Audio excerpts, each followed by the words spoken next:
We're just waiting for our broadcast connections to get secured. No problem.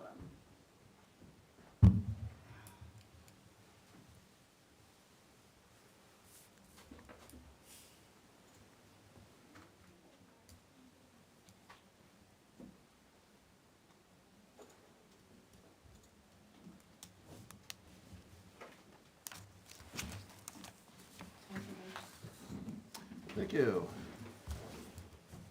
It is 7:06 on Wednesday, April 10th, 2024. Call to order the meeting of the Ware Conservation Commission. I'm Andy Fulton, the chair. To my left, we have members Ray and Mike, our vice chair Steve. To my right, we have Sherry. We have Mark, and then we have our Board of Selectmen liaison, Dave Pratt, and then we have Phil, our alternate, who is a full voting member tonight, as Zuzu cannot be with us. So we have a full slate of 7 members, plus our Board of Selectmen contact. And we have a couple folks in the audience. Got Ray Banks, and we have Katie, your last name again? Andrew Chuck? Katie Andrewchuk, and we've got an agenda tonight, but as is our practice, if we have a guest, we like to bring our guests up front and center. So come on up, Katie, to the podium, share with us how we can be of help to you. Excellent, thank you. Good evening, Mr. Chairman, fellow board members. For the record, my name is Catherine Andrewchuk. I am with Allen and Major Associates. I'm here tonight on behalf of Daniel Peterson. He is the homeowner of 55 Woodfern Road, and the applicant of a wetlands permit by notification. His property is located at the southern end of Horace Lake along the waterfront, and he is applying to replace about 75 linear feet of a rubble masonry retaining wall with a big block stone retaining wall. There's also a deck, a dock, and a boathouse in this location. These structures are all to remain, but the decking of the dock and the deck are to be replaced with a composite material. He's also proposing a cantilever walk along the side of the boathouse. There'll be no extension of this walk into the lakefront, and the surface will allow for water to pass through. Erosion control, turbidity barriers will be installed prior to the start of any construction, and work is proposed to be done during the dry season. And that's his request for permit. So you said permit by notification. Can you explain to us how that works? It sounds as if you're providing information, but there's not a spot for the Conservation Commission to weigh in or to sign off, but correct me if I'm wrong. No, How does that work? It's not a shoreland, and it's not a dredge and fill, so it's notifying. My understanding is that it just needs to be approved and signed by the clerk. Great, fantastic. And when you say work would be undertaken under dry conditions, would that be next fall's drawdown and next winter? Or how does that? It is, so right now with the drawdown, the area is exposed. So work, depending on, approval and schedule, we are restricted to whether it's this spring. I apologize, I don't know if the lake is still drawn down right now. If not, it will have to wait until the next drawdown. Okay. And I'm not sure on that. Does anybody here know when we're refilling? I know. They do it in the fall.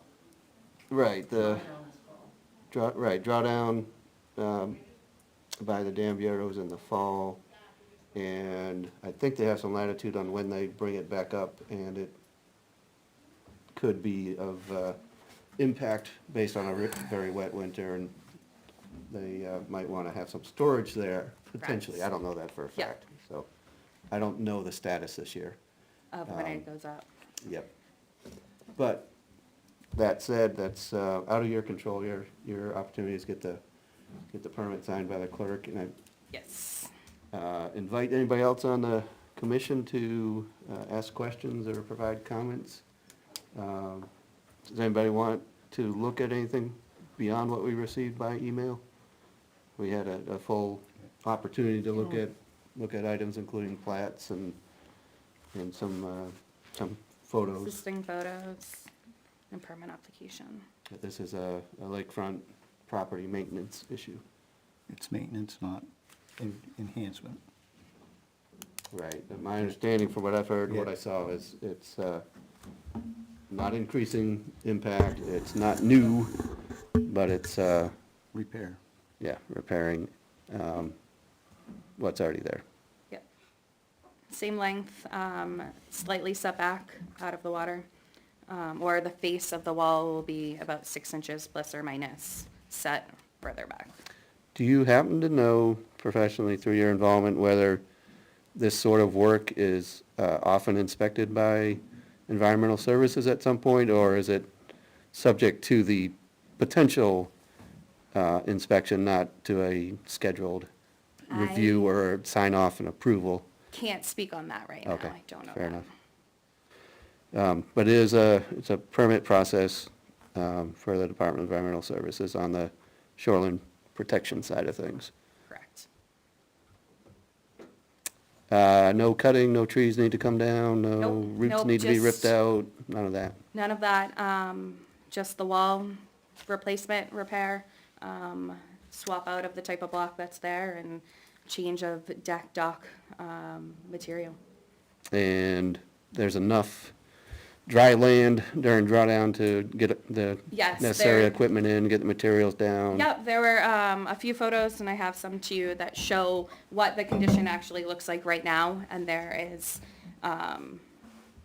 appears to be adequate space there, So equipment should not be working in the water. correct.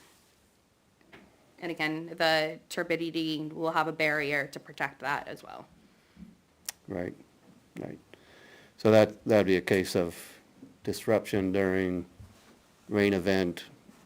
You wouldn't want to have an uncovered beachfront that then was Right, nothing that will negatively sending a lot of mud impact. into the water, sending soil into the water even during dry down, so Correct. get that caught when things are opened up and removed, once things are stabilized and natural conditions can be reestablished, or the new renaturalized, if you will, as much as a waterfront on a residence is stabilized, I guess is a better word than natural.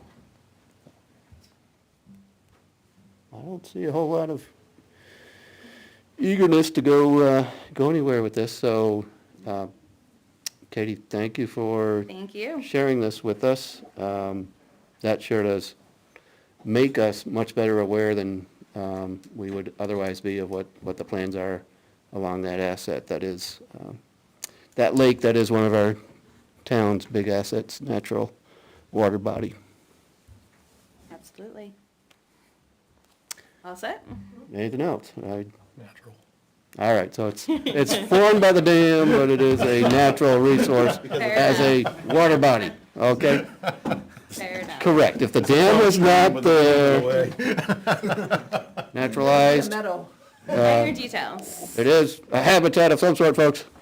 That's hilarious. It is not a cement pool, it is a lake.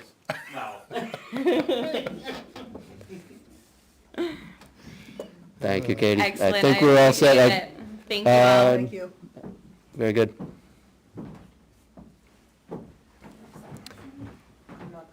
Oh, sorry.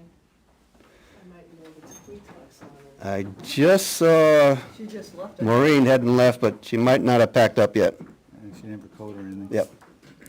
All right, Ray, unless you just want to sit here listening to us, come on up and share your thoughts or concerns in the public forum. That is a Conservation Commission meeting.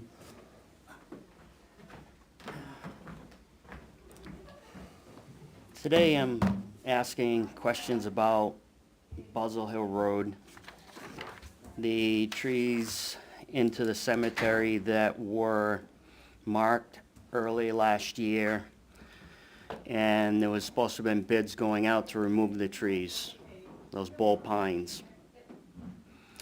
Also, the fence that goes along the property line of ours has been down for almost over a year now.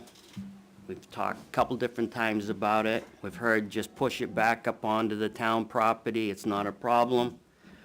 There is a problem. We have ditches and deep holes that are adjacent to the property, and if one of our childs fall into it, or anybody else falls into these holes, my insurance is already going up. Is this a separate item from your first comment about the tree removals? Both of them they're adjacent. All right, so, and Fence came down because a tree broke off what is the fence between? the cemetery and our driveway. And then, on the same piece of property, going down Buzzell Hill Road, there's a stone culvert that has been, every year, widened a little bit, or gravel has been coming off and going into it from the grader. And it's plugging it up, For grading the dirt road, grading the dirt road. yeah. So, we need to address that, because you guys are making a wetland over there for us. Well, when you say, you're talking to the Conservation Commission, so how is the, I don't know. if- how is the I don't know- Conservation I don't Commission know if making it's this a con- happen? I don't know if it's conservation because it's, or is it the town forestry, or is it the highway department I'm supposed to? Because I've already asked the highway department once about, Yeah. about that stone culvert. So I don't know if it became a, now that it's infringing onto wetlands, possibly now, making a wetland there, is that I don't know. I'm just trying to figure this whole mess out. Take a shot at it, Steve, please. Hey, Ray, did you get a chance to, did you go to the Board of Selectmen with that concern at all? Because it sounds like it's probably a highway department and Board of Selectmen, like, we don't have any land there. I mean, if there's like if there's a wetland fill or some like wetland law involved, then we can definitely take a look at it. Okay, But I think everything you described is kind of how the highway is managed, the highway department is managing that, or possibly the cemetery department. I don't know if who manages them. I know there's kind of a group of trustees, right? That was my understanding, but we No. are, There's nobody, Oh, there's nobody right now? no. So, yeah, I mean, it's probably a Board of Selectmen thing. But if the trees are on the cemetery's land on the inside of the fence, then the town needs to take care of that, not the highway. I think, the highway may get involved, but so, Ray, do you know who was planning to cut the trees down? That has nothing to do with this I commission. do not know. All I know is I had a gentleman that came in there last year, and he says, trying to look to see how to cut the trees down and everything, and he was gonna use my driveway as his landing pad. So, Yeah, and I never heard anything else other than just having red X's put on these bull pines. as you, it's, I guess I could ask too many questions because it's really not in our Right. purview as a Conservation Commission. It does, for,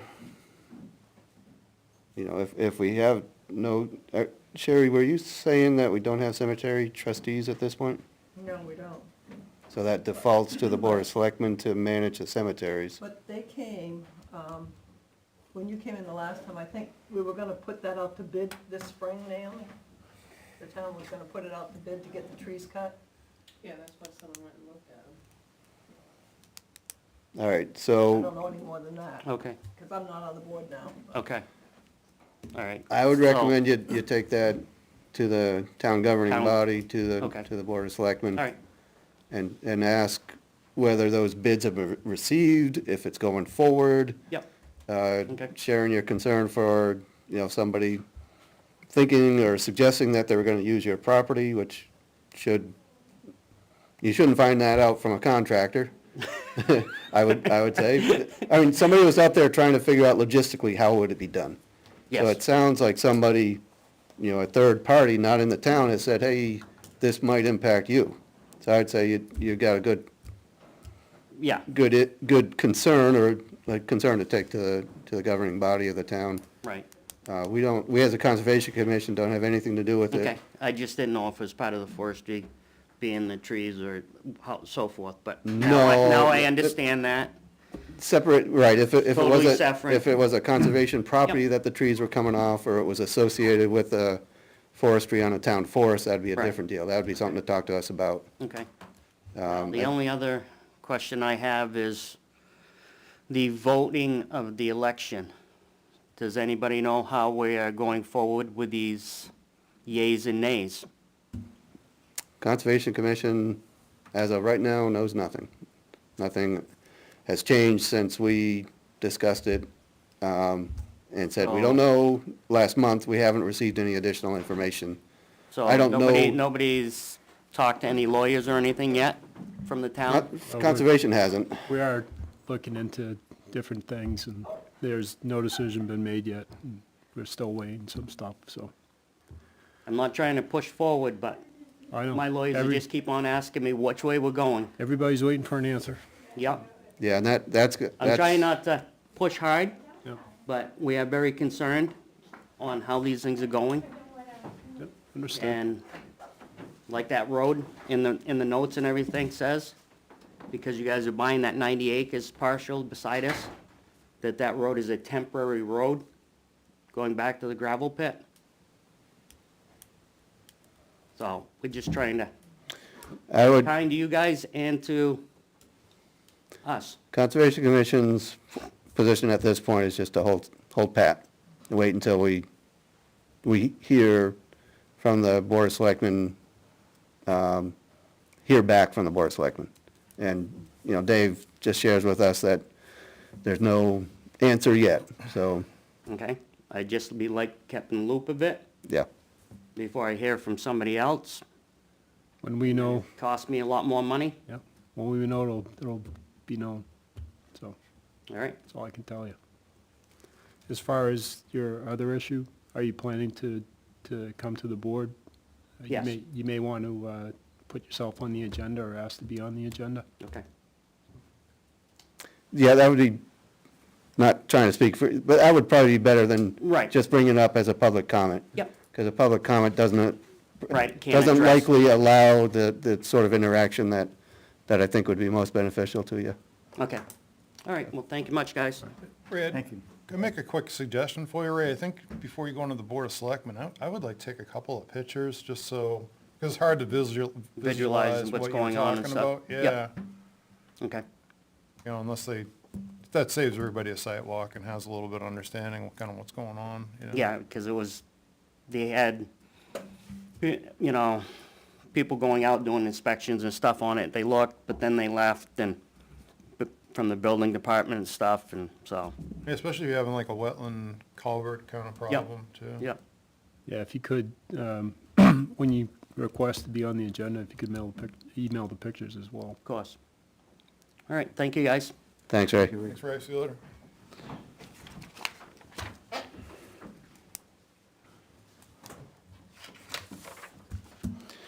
All right, folks, we're starting to amass we have a quarter of minutes, January, February, March.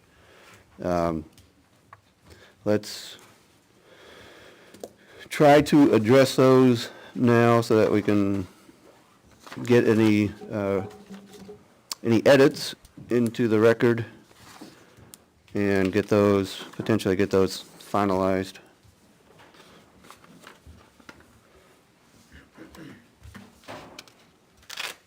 And I'm going to start with the March meeting minutes. There is a message for you. Would anybody like a copy, or have folks taken the chance to look at the March minutes? Folks feel able to vote on the March minutes tonight. Do you have a copy to look at? I've got one extra, and we can make copies from that, if folks are interested. I'm done looking at it. Okay.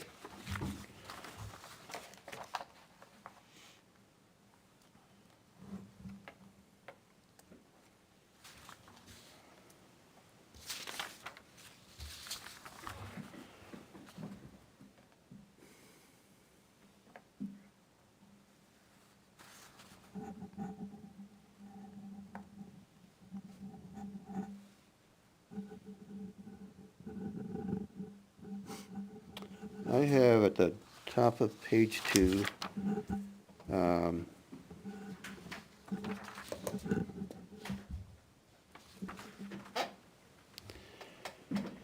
The top sentence, line 47.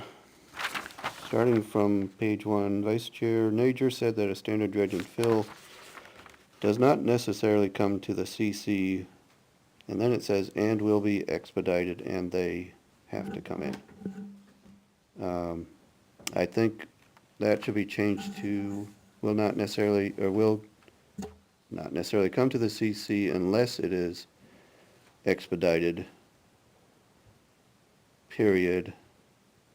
Start a new sentence, they have to come in and get signatures, then it goes to town clerk. Then on line 49, the middle of that sentence, or middle of that line, Chair Fulton says that he does not see that the PB is privy. I think the language would be more clear if it says that he does not know whether the PB is privy to the information.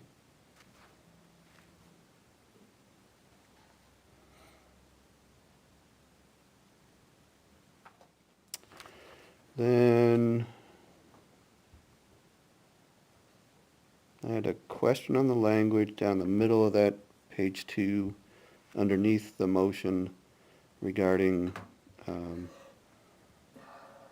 the meeting for the pre-bid meeting for the building demolition on the Barden lot. We've got this statement, or this comment. LeMay said they will want someone to get a sign-in sheet of all the people that are there. That way they can submit that to the summary if they don't pick it up right away, which makes no sense. Does anybody, and I'll just read through what it currently says. That way they can submit that to the summary if they don't pick it up right away. It helps subcontractors give prices to the general contractor, otherwise there is no way of knowing who is bidding it. Yeah, what happens when you go and do a site walk, you generally fill out a sign-in sheet to know that everybody that was there. That goes to like all the different construction summary people, like Dodge reports, all of those. There's like 5 or 6 of them. A lot of times the towns or some of the people don't do that, and they don't submit that to the, so if I'm a subcontractor and I want to bid to a general who's doing something, I have no idea who's bidding because it doesn't say anywhere. So Susanna took a sign-in sheet. I noticed it did go on the summary services. All of the bidders were listed on the summary services last week. Right. So I know that that went there. I don't know if Naomi has it or if someone in the town has it, but somebody has it.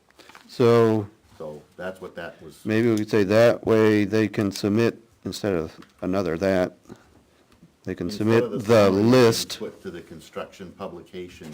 to the construction, so, publication companies.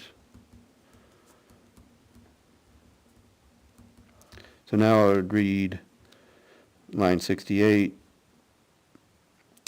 That way they can submit the list to the construction publication companies, period. And I would just eliminate the rest of that. Yeah. And just, that's a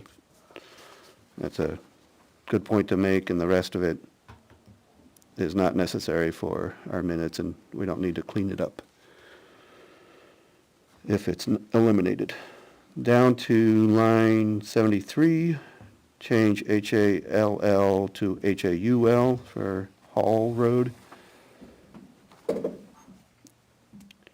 Then line 77, just right of the middle, he plans to meet with the logger and DOT supervisor, insert DOT between and supervisor. And down to line 84. I want to eliminate on the right side of that line 84, for forestry notification. So now it'll read, Vice Chair Nager moved to instead of use, I want to change use to authorize. Authorize up to 1,500 from the town force account for culvert materials, and authorize the chair to sign on the town's, apostrophe S, town's behalf, if necessary, for wetlands permit. So the for forestry notification, eliminate those 3 words.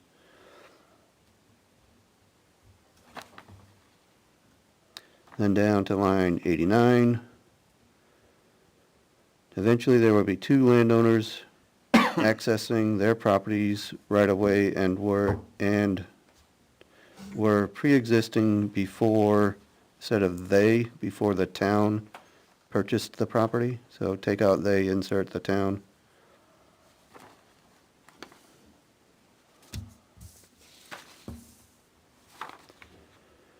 On to line 151.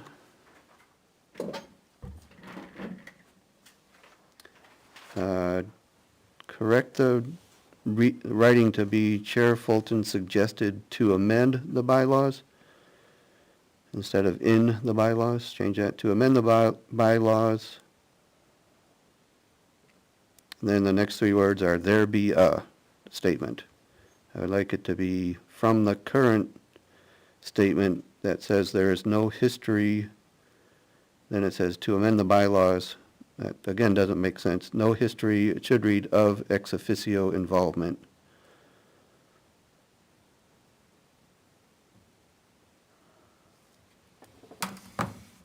And this is just such a run-on sentence, it's hard to fix, but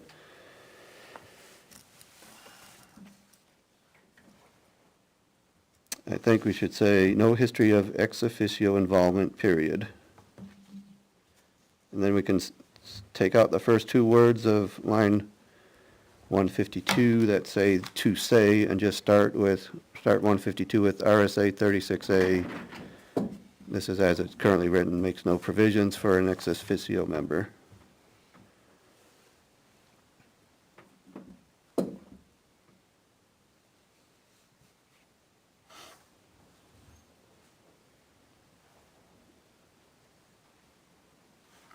And then the last sentence in that business about ex officio should be, instead of Chair Fulton explained the role of ex officio, to say Chair Fulton explained, then take out the role of ex officio, explained that a BOS contact person or liaison might make sense.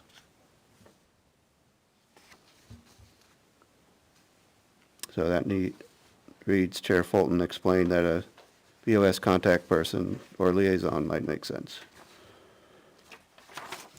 That's what I have for our March minutes. Anybody have anything else? Motion to accept the minutes as amended. Do we have a second on the motion? Second. Steve made the motion. Ray seconded the motion to accept the minutes as amended. All in favor say aye. Aye. Abstain. What do we I get? too will abstain. All right, we've got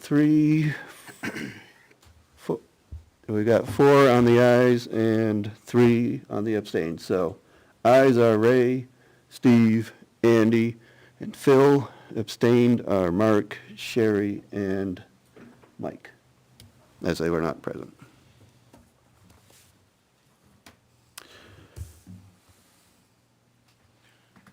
Although I was present. you were present, But but it's, you, there's a discussion in there about the, gotcha, okay. All right, corrected. Sherry was present, but is an abstaining vote, so that passes. We can get those minutes finalized. Just a quick question about that meeting. Yeah, Do we have the updated bylaws from that meeting? Should they be attached to that, or should they? they're on the website, they've been updated. All right, so they're just there, that's it, there. That's where they've resided that's where in my view, the official has resided. We can pull a copy and place it in a file somewhere, but I mean, so that got uploaded since the last meeting. Yeah, that was all done. Okay, good. So I made those edits, I got that to Naomi, she uploaded it, and we did some work on trying to make the website as accurate as possible with some of our listings. We've got the ex officio, not ex officio wording removed again, and added the wording liaison for Dave. And now, the next update on that will be when we get our members reappointed. And I don't know yet, it's further down on the list, but did that happen? Or is that still in front of us? Okay.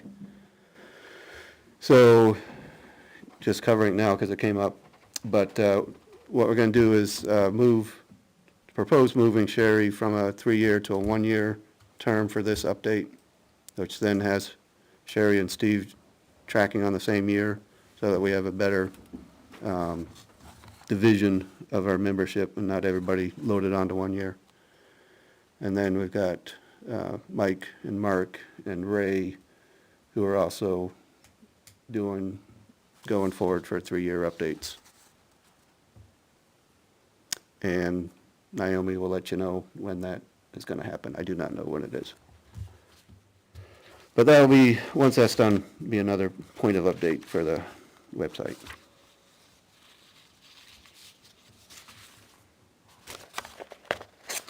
All right, well, that's good. We get one taken care of. Anybody? I've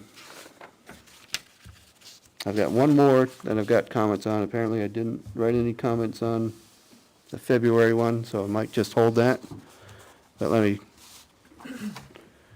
plow forward with the January minutes, January 10th, 2024. Right up on line 8, want to change commissioner after Mike Camacho to secretary. And then after line 29, insert this following sentence. This is at the bottom of the easement request Concord Stage Road, first paragraph. Add the sentence, the CC has no objections to the BOS signing the documents, period.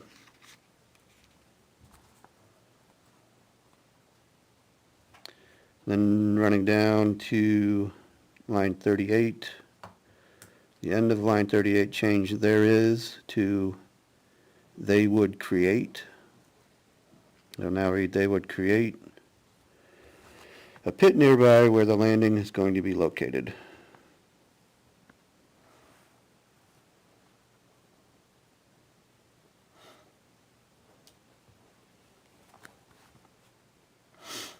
And then line 40, change town road access.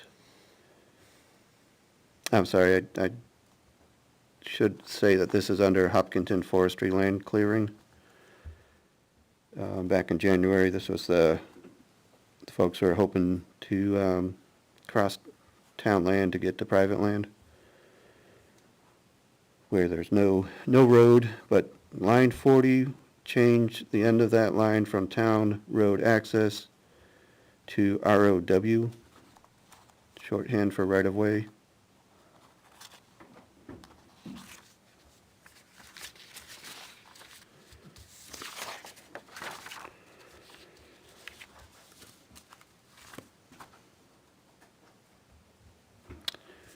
On line 53, we have a word to change from circulations to calculation, CALCULATION, regarding a cut and fill calculation. Line 67,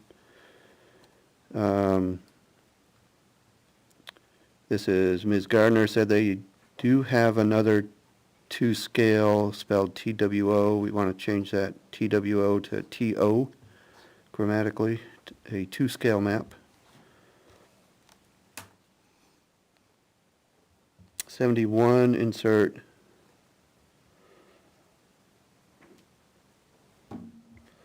after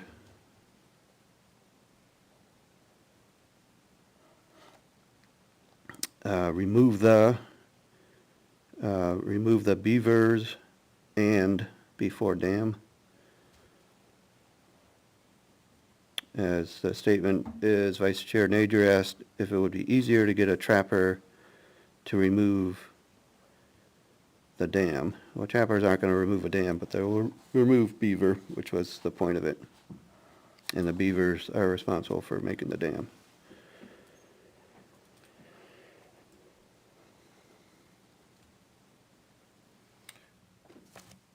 Hey, before you skip further, something's messed up on 58. I'll read it for those who haven't been able to find it in paper or on phone. The commission needs to walk the property and look at it. If Hopkinton Forestry wants to commit money to bring it into a real conceptual, but no guarantees that that is what, yeah, there is something messed up. I would say period after conceptual and take out but no guarantees, that is what? Yeah, that makes sense. Oh, all right. I guess, or we could also, right. I think we can actually use those words. The commission needs to walk the property, this is line 57, and look at it. If Hopkins Forestry wants to commit money to bring it into a real conceptual, yeah, I think it's better just period after conceptual. Take out but no guarantees. And it's a little clunky, but we could just leave the statement starting with capitalizing that. That is what Vice Chair Nager would suggest being the next step. Does that clean it up enough? Yeah.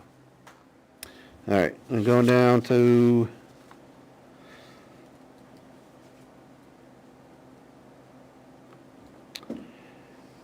It's a bunch of commas missing. 72. 61, Andy. All right, what do you have on 61 for commas? Where would they go? Well, it just seems like there's a list there. They would want to know how long the crossing is going to be, Comma, yep, comma, look at the grade, comma, comma, have a rough estimate of what Timber is timber, lower involved. T, is involved. So and- timber goes to lowercase involved, comma, yep, And map out the landings conceptually. yep.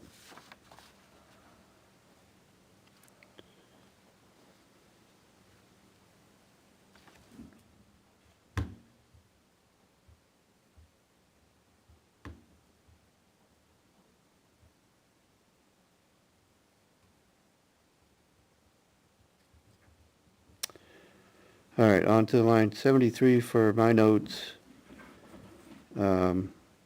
Starting, owner has inherent rights to access on, change the road to a right-of-way, a ROW, if we want to abbreviate right-of-way to ROW,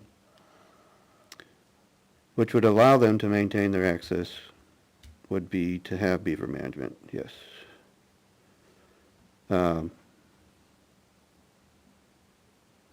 And actually, up to 72.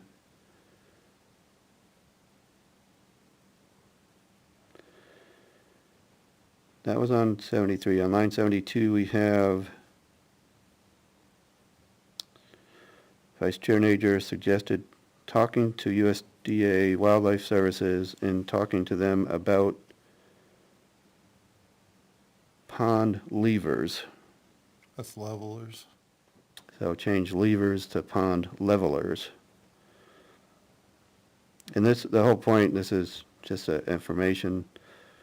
The whole point was that if the beavers have eliminated illegal access, that beaver management can be an option to then regain access to that legal right away. So that's what that was dealing with. Continuing on 72, the next sentence says, Vice Chair Nager said that the property owner has I think what Vice Chairman Nager said is that if, insert if, Yeah. the property owner, so if between that and the, on the end of 72, owner has inherent rights. And then on 74, I would change, Let's be Yeah. consistent there. Change road to right of way. yeah, I mentioned that on 73. Oh, sorry, Road you should already change did to right-of-way. Or a right-of-way. There's no presented right-of-way, so we don't know if there is the right-of-way, so a right-of-way.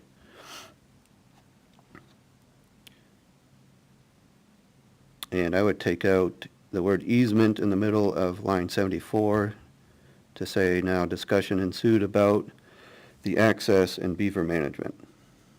There was no discussion of an easement there, so I don't think we want that word in. Well, right of way is an easement. Oh, could be an easement, more than likely in this case. So the word might have actually been used in the meeting. Not as written, that much, I'm fairly certain of. So in this case, I would think, let's remove it.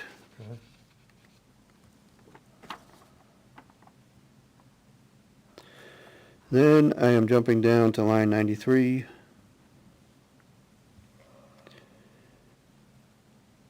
Continuing, a sentence starts up on 92. Selectman Bloom said he thinks what would be best would be having both chairs talk to Laura and present everything from each side. And then the next two words are, and then have them have a meeting.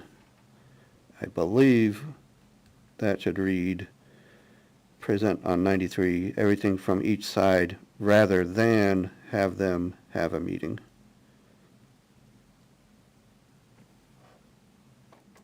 We've got a potential problem before that.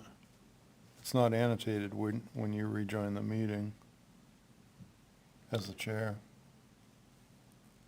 Which should have been right there, because you didn't stay out for that. Right.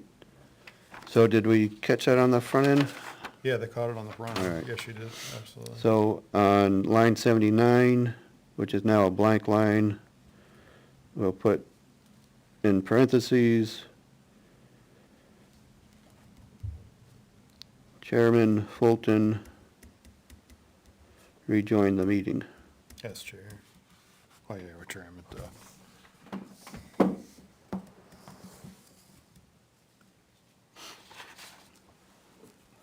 So that would be a insertion on 79, which could ride that way or shift however it ends up going.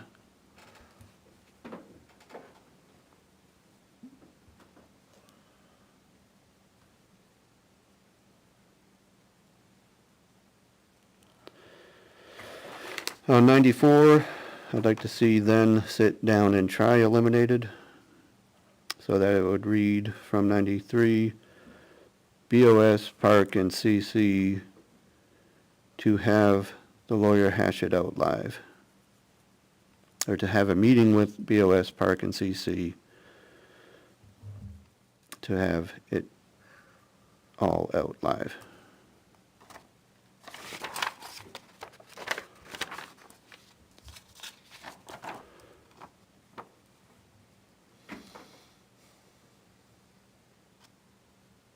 Jumping down, next one I have is line 110.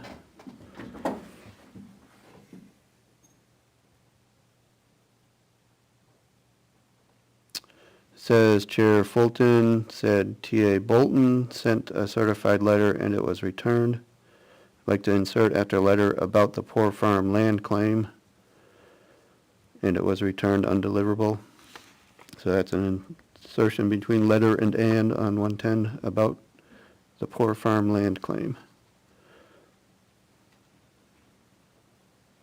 Then 111 between, or just right of the middle, between the and boundaries. Insert Cortland Ave conservation easement boundaries. So insert Cortland Ave conservation easement between the and boundaries. And then for further clarification on 117, at the end of the sentence, end of the section, add after attorney, or it'll read, to speak with the attorney about Cortland Ave.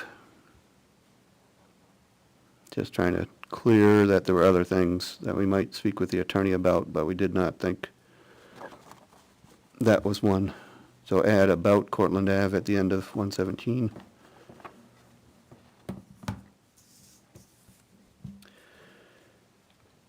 Then on 117, we have commission verdict. Do you mean one? 137, I'm sorry, I Before you don't, get there? Yep. at Around 121, do you want to add that Sherry joined us back as a commissioner? She stepped, the board of selectmen meeting so was that, adjourned, and then Sherry rejoined the conservation. yep, so that was, the step down was mentioned, but not the return? Yes. Okay, so again, similarly on 121 parentheses, member verdict returned to the table.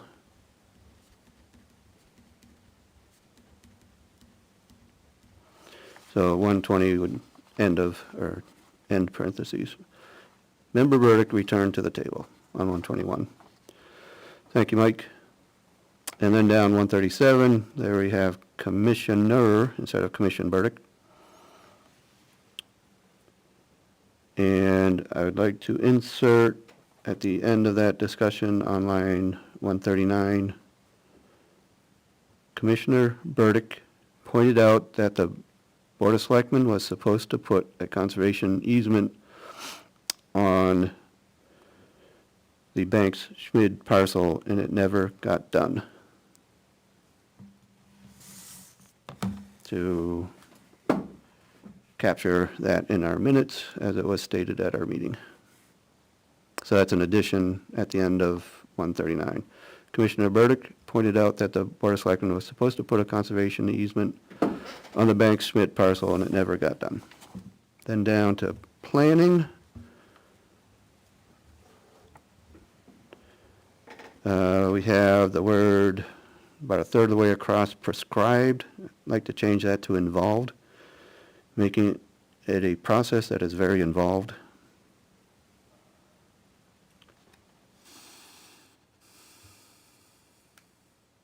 And actually jumping up to 144, on just before the end of the line, we have no we.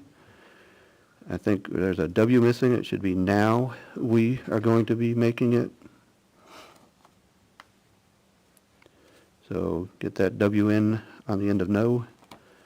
150, on the right side again. Can you back up? I don't Yeah. have to listen to your meeting for her to catch it. You got the commission verdict pointed out that the BOS was supposed to put conservation easement on the property and never got done. Then you went to somewhere in the 140s. 145, yep, sorry about that. 145, about a third of the way across, changing prescribed to involved. Although, yeah, just maybe a little bit better. Not a big deal on that one. 150 at the bottom of page 3, almost towards the end.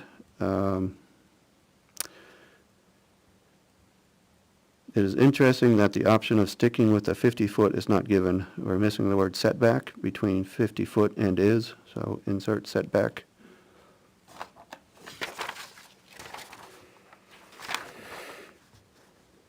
Page 4 on line 159. We have a not, that should be a no, right at the end of line 159. There was not need, should be there was no need.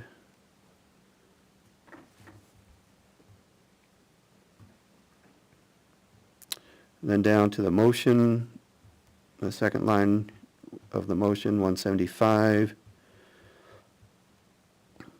Want to insert from the unrestricted grant account after manuals. And that was a motion to pay the $100 invoice to the New Hampshire Association of Conservation Commissions for the conservation manuals from, it should read, from the unrestricted grant account.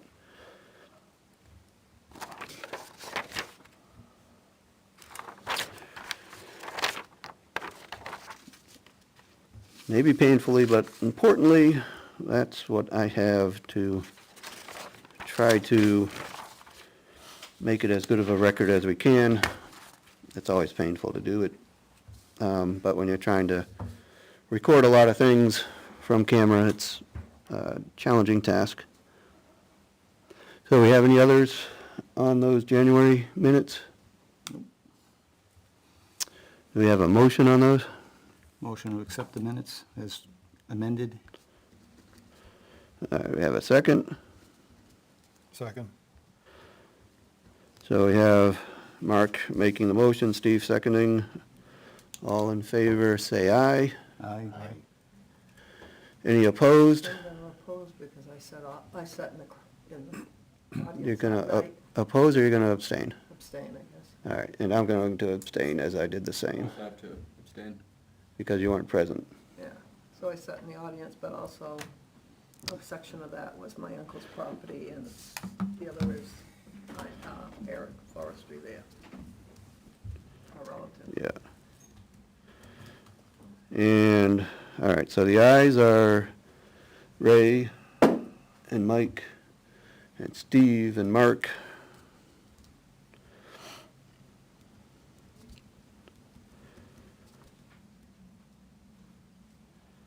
And the abstains are Phil, Sherry, and Andy.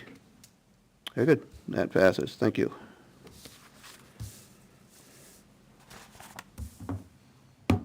Seeing as I've already had enough fun with the January and March, and I don't have any notes on the February, I'm gonna hold the February.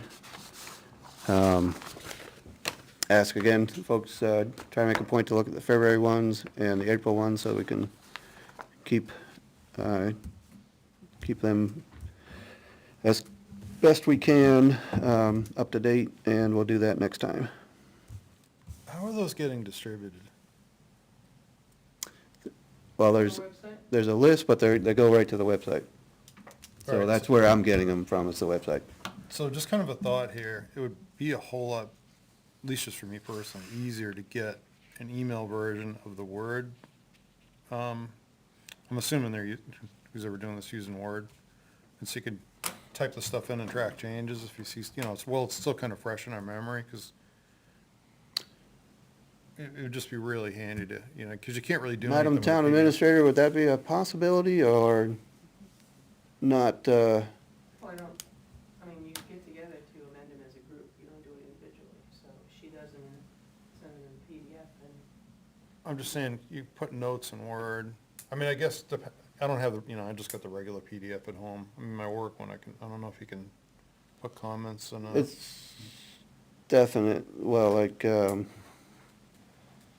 Adobe Reader, it's clunky.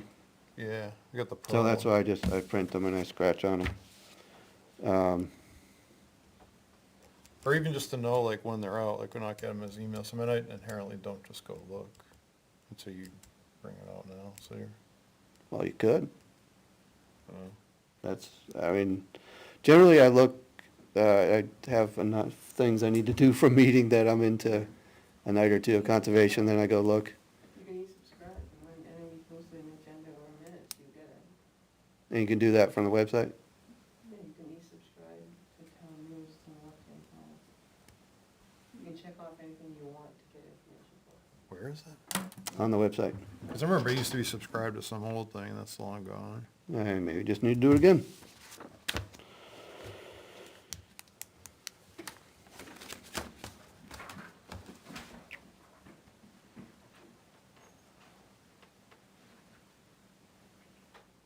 So subscribe to e-news, or you said? You probably sent it to your old email too. No, I'm saying years ago, it used to go to Yeah, so just have that, So put it in with your new email. and put it in with the conservation email, and then it'll show up there that something's happened. All right, so next time, February and April.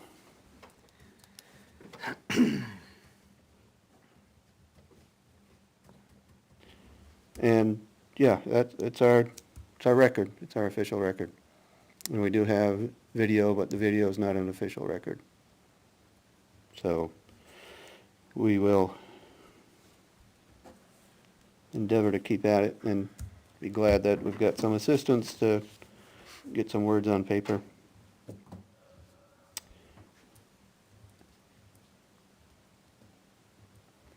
Naomi, I didn't see planning board items. The only thing they've got tomorrow night is the inside the Holy Cross Church, is nothing outside.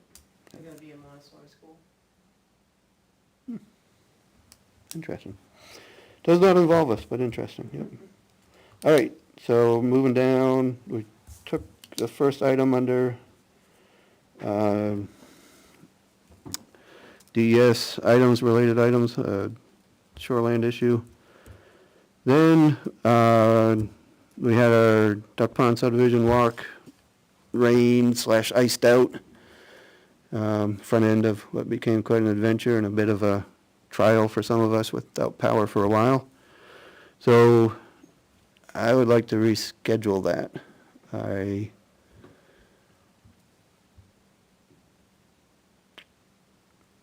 Maybe, Any possibility of next Friday?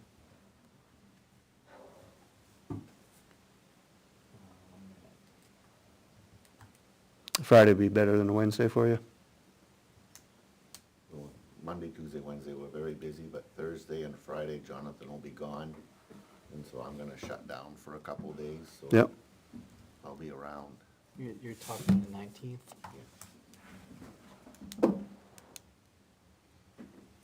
Yeah, Thursday I have a meeting, an environmental thing, but Friday I'll be around.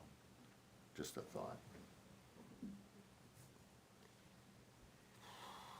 What, this, 4:45 again?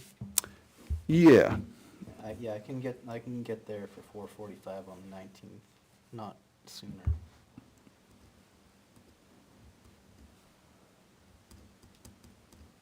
any other thoughts on that? I think I could make that one. Not this Friday, but next. Is this gonna get posted? How many people are going? Yes, Same thing. yeah, we, Start here. yep. We would post that again. Is the water level up at Duck Pond because of all the rain we've had, or did the town put in that leveler? I don't know. I noticed. Would that have been DOT or the town? No, the town, No. remember? Chance that you could make that, Steve, at a Friday afternoon? I'm not really sure, I mean, yeah, I don't know. I have Fridays off. There's gravel and stuff there in that duck pond there. They've done some work in there. On the outlet. Yeah. Because it looks nice, it looks like where it used Yeah. to be. Yeah, the only downside of that is it could be an illegal fill, Oh, well, it's not good, yeah. but it looks good. All right, and that's not part of this. Yeah.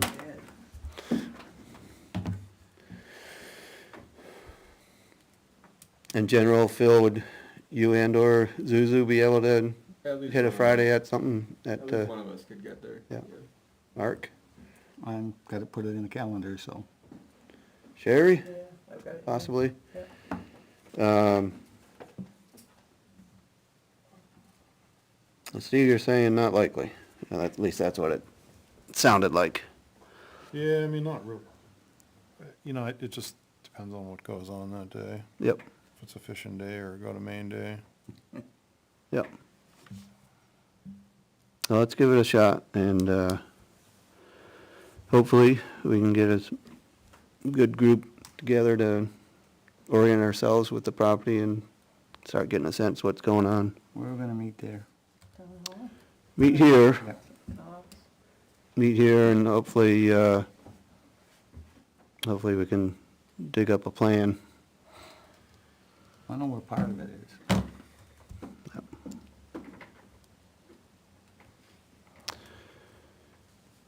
Naomi, who would I contact to inquire about having a plan we could look at in the field? Is that something that, The plan that was submitted, maybe? yeah, with anything that recently has been submitted? Well, they would have submitted a plan with their application. Is that the one you want? Yes, They don't have anything. yeah. Is that something we would have to I can- plot, or do we have a copy or only original that we wouldn't want to take out, sort of thing? If, like a time, Maureen would have the original, we could copy it and apply it across the hall. We have a plan to apply. So I can formalize that request with an email reminder that it would be helpful for that event to have something that we could take with us. You want it full size, you want 11 by 17? I can make multiple 11 by 17s if you want it, but I'm good. I think multiples on 11 by 17 would be good. You probably want one full. Probably- size, probably piece, one. something small. Yeah.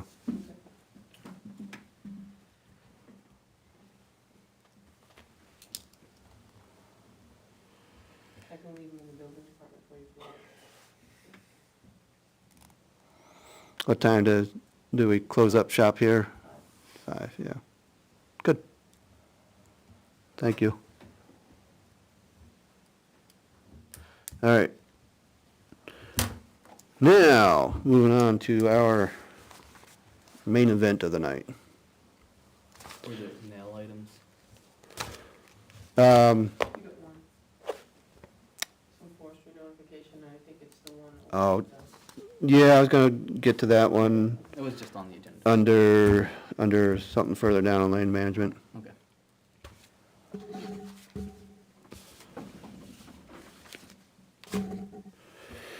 All right, we received 4 packages on the demo bid on the Barden lot, Barden Forest. Alpine Environmental of Chelmsford, Mass. Always Wrecking of Bristol, New Hampshire. Triple Construction, don't know where, and Spear Brothers out of Laconia.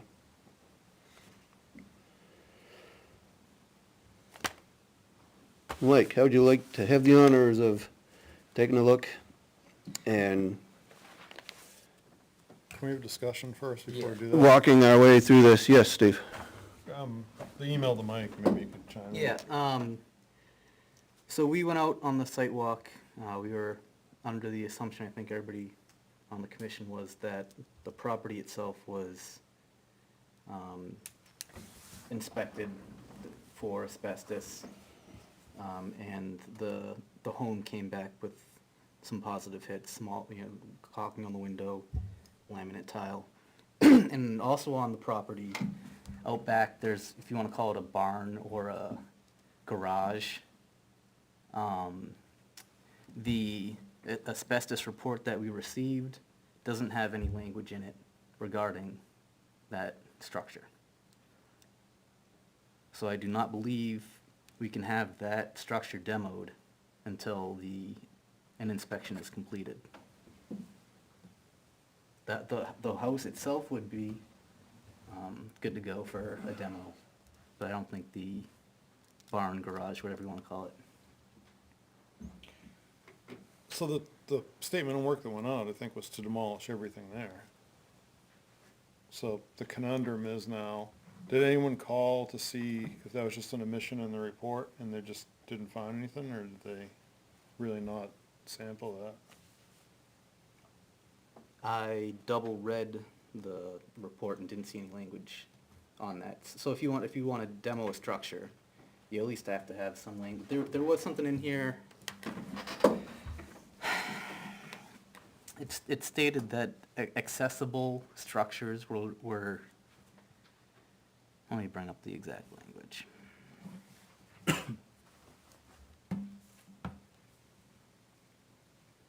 Accessible areas scheduled for demolition at the subject property were inspected. So I think that language is what we went with as assuming the whole property was looked at. But then, in the details of this report, it just speaks to the home. So I didn't call the inspector, if that's what you were asking. I just looked at the Inspector, yeah. report. Yeah. To me, it sounds like they were able to look at the outside and didn't find items of interest, but we're not able to look at anything inside. And the shed there, or whatever it is just a one-room garage or workshop or shed. So, It's the big geodesic dome. Yeah, It's big, it's not just a shed. it's big. It's also collapsed. It collapsed since, The roof last year? collapsed. It's all collapsed. The dome in the back, there's nothing there. Oh, when I went in, I think it was still standing a year ago. The front looks like it is, but you walk out back, it's just,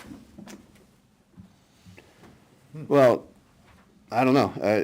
To me, it would depend on what the bidders chose to do with it, with the information they had.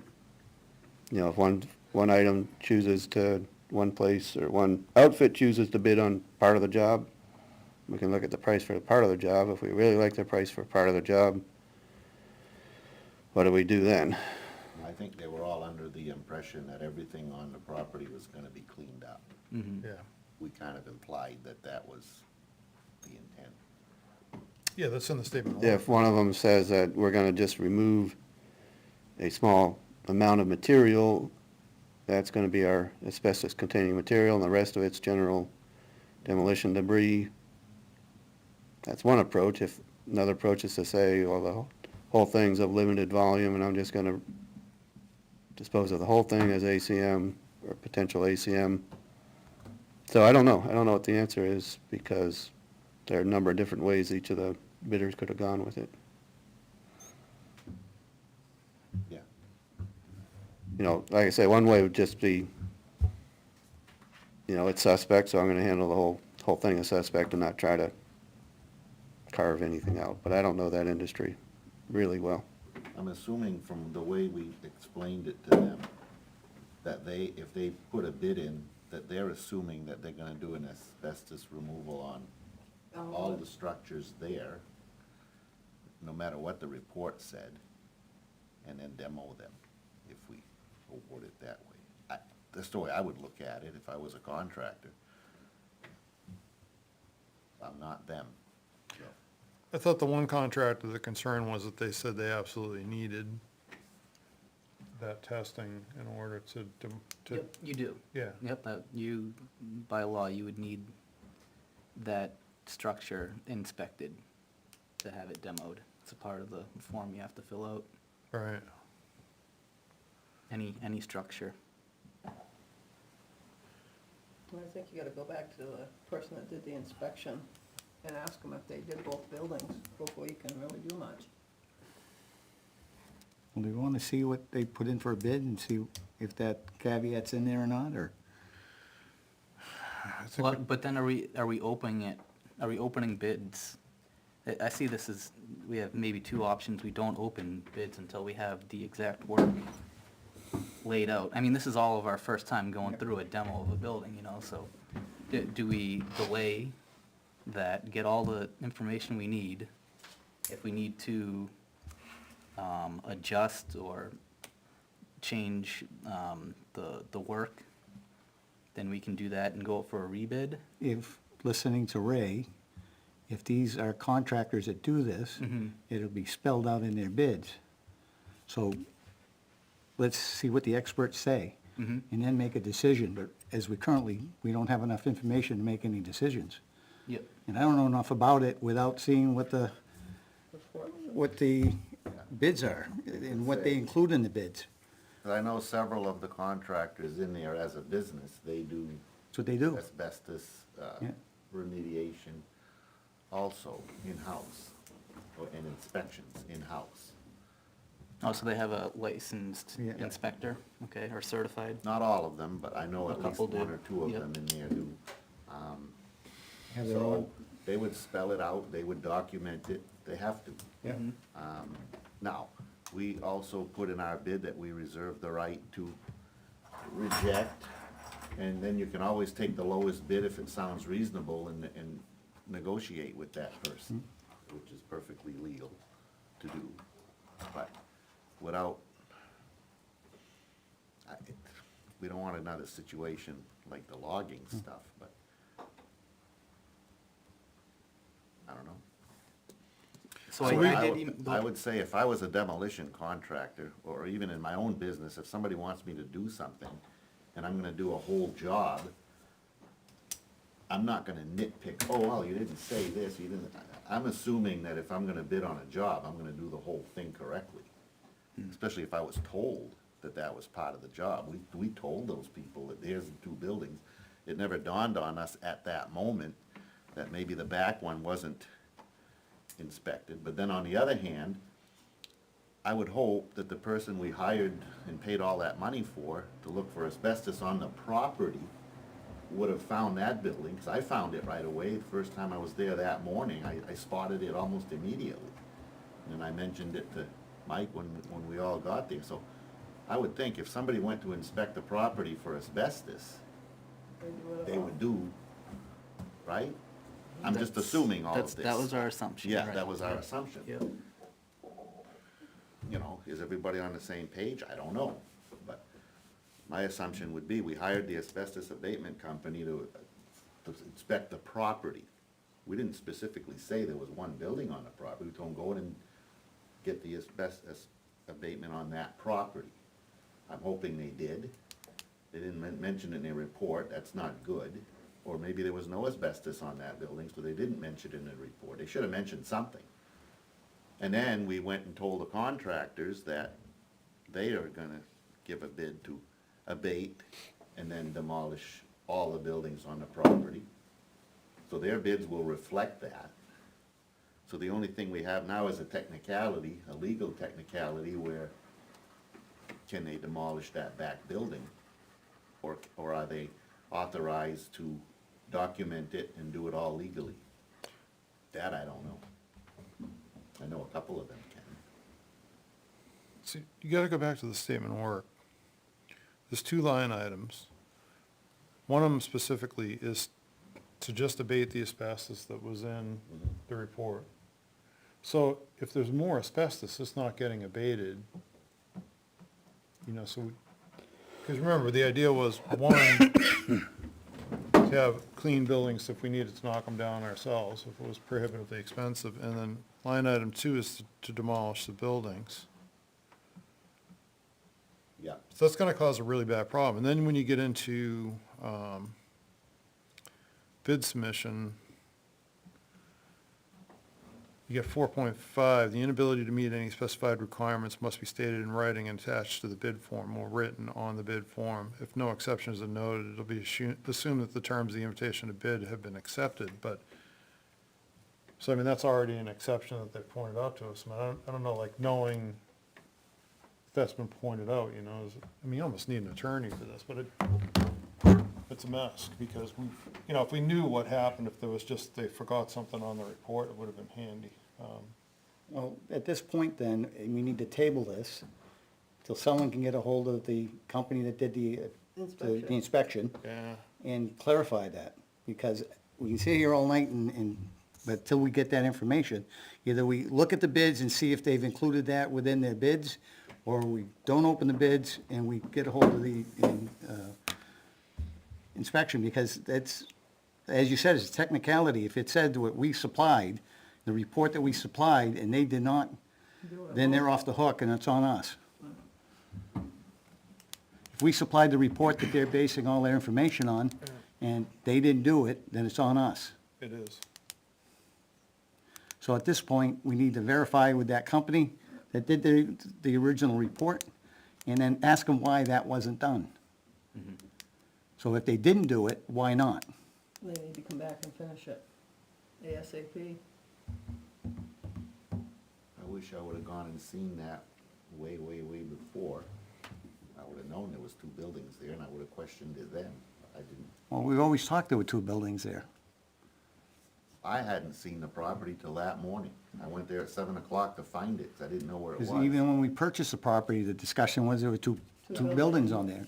Yeah, and then the statement of work, the tax cards are attached that show the 2 So the buildings. abatement company, or the inspection company should have had enough sense to look at both. At least contact us, and are we supposed to be doing both buildings? Right, because I don't know who told them. I was under the impression we told them all the structures on the property. Right. Wow. I don't think we issued that state of work from the commission. We didn't, because it got pulled into a, There was some other, I believe there was some other inspection work That was being done for the town. So I don't even know what that statement of work would be.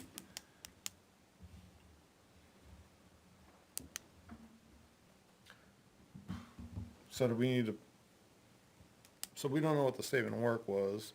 If they call up and say no, I mean, if we call them up and they say, no, we weren't asked to do that, there's gonna be another charge involved with it. I mean, do we wanna vote on like up to $1,000 or however, I know. I mean, how high can we go without having to go competitive? Or, I don't even know what you do in this situation. Can we just, because we Well, need to I fix it. would question the company and say, why the hell didn't you do it? They should have done it, no 'Cause matter I'm- what was said. They might not have been asked to do it. Someone said, go sample the house, not all the structures. Well, wasn't there some paperwork sent to this company saying what you're supposed to be doing? Naomi, do you know what was in that contract? It's been so long, I don't. Yeah, so it was lumped into a one Did larger. another one on Buzzell Hill Road or something? Yeah. Yeah.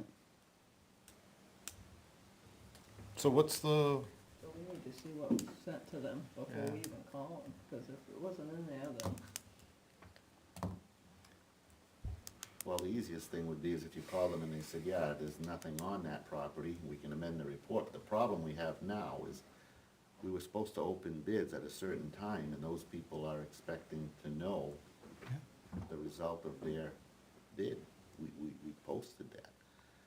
And you could- you could I have- don't know what the legalities are for postponing opening bids. I've never had that problem in front of me before. Usually a bid opening is pretty much set in stone, and then, we're creating a big problem here. We have a big problem. If that's gonna be, if it's not on the report and we have to demo that building, we're kind of between a rock and a hard place here. We have 4 bids, but I wouldn't touch those bids without advice right now, because, you know, it's already been told of us that you're missing information, which is gonna impact the outcome of the price. yeah.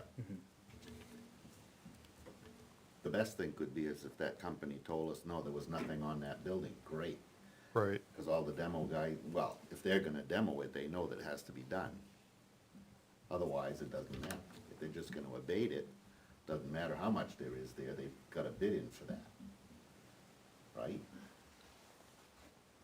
No. We don't know. Yeah. Based on what we told them that morning, I'm assuming that they know that they have to abate everything. But if they go by what's on the report, and the report doesn't mention that back building, that could be, Right. you know, a problem.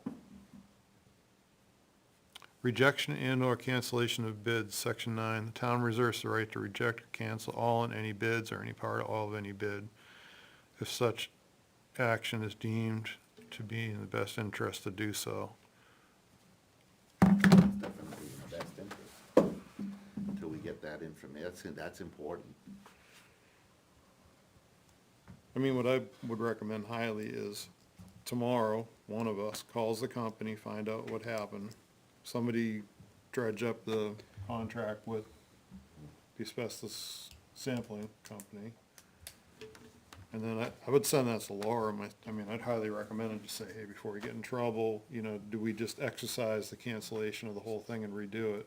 Well, can we, on record, Postpone it. to show, can we put these bids in a sealed envelope to prove that they weren't looked at, tampered with, or any information was deemed from these bids, right? We didn't open them.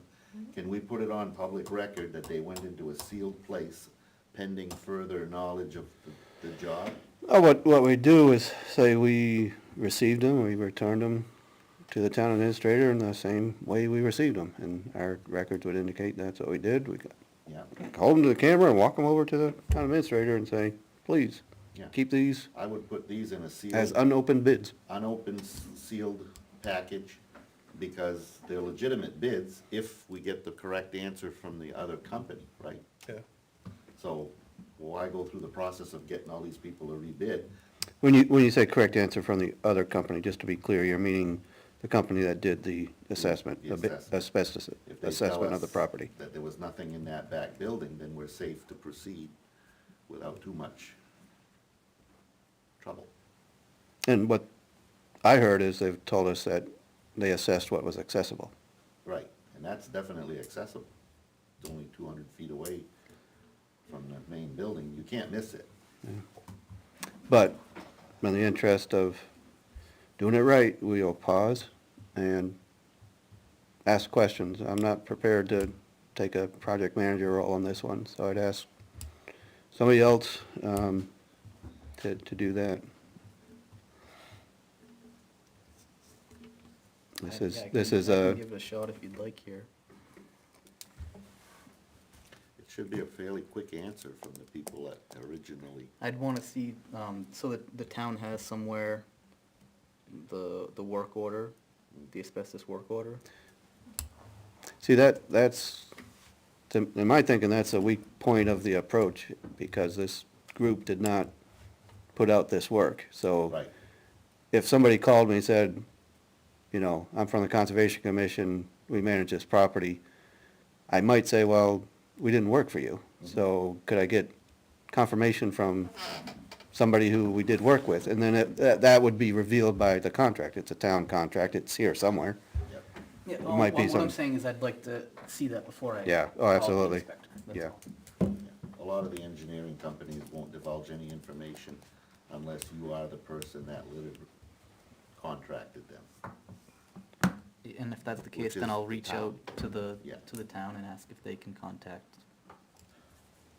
Yeah, That's kind of been a situation we've had where we're charged with accomplishing a certain task, but we're not in charge of the entire thing, and this is what happens.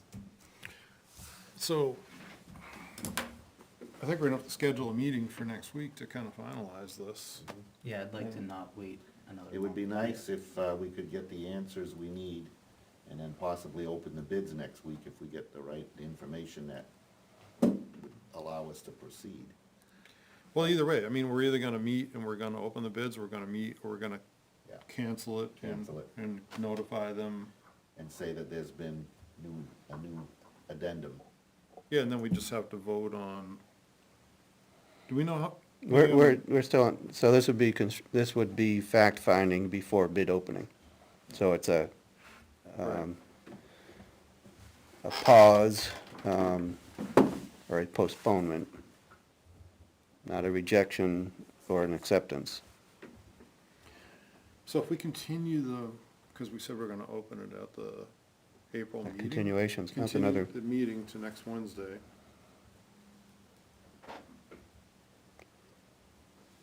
Yeah, that's just a little bit ambiguous, because they say 487 North Stark Highway. The report is for 487 North Stark Highway, it doesn't say one building or two buildings. Yeah, Yeah, so I spoke with some folks at DES that work in Right. asbestos, and, they said abatement contractors, they handle all the paperwork, they know what they're doing, they're Right. the professionals, they're responsible for everything, right? What the town would be responsible for is the cradle to grave of the material itself. So, in an instance where this structure is demoed and it's later found out that that material in that structure contained asbestos, the town would be responsible for heading to the landfill, digging it up, taking that material out of the landfill. You know, that's not something I'm looking to mess with. Load of money. No, I understand, but it just, the way this report, because this is a report, and it lists it as 487 North Stark Highway, and then it breaks it down to retained by the town of Ware to perform sampling of suspect asbestos-containing building materials. For buildings, see, it's building, not S, located at 487 North Stark Highway, subject property. You know, It that's can be construed vague. any way, Yep. depending on how you wanna weave it. That's right, it's way, it's Now, if it was vague. me, I would say, yeah, it's the whole property, Right. but I'm not everybody. There are some people that like to They're a nitpick. building, it's a Should be building. for all buildings Yeah. on the property. They only describe the house, though. Right, that's the point. The There's body of the there's report. nothing about, What they took samples of, yes, the house. they speak to Yeah. where the samples came from. Yeah. Yeah. Yeah. And none came from that building. Which Right. means they really didn't do a thorough job. No. They should have done, they were there. They Or at should- least make a phone call. Yeah, so somebody, as usual, we see it every day. You don't do the complete job, and you have to go back and do it again. Mike, that's the next move we gotta make, is to see what the deal is and if they're gonna go back and check it. Yep, yep. I don't, there's nothing else in my mind that we should do, Yep. just, Well, to expedite this, should we, because, let's continue that idea. So the asbestos sampling company says, nope, we were told to go up there and sample the house. That's all they did. So if that's the case, then we have a money outlay to sample the other structure, right? Yeah. So do we want to just vote on getting that money and see if they can expedite that? So if that comes back negative, then essentially the bids are unaffected, and then we have the documentation one way or the other, because otherwise it's going to cause another meeting if we don't do that. And we'd have to figure out if within the town's purchasing policy amounts I or don't even know what not. that cost us the first time. Because, well, it was all lumped in there, we don't know either.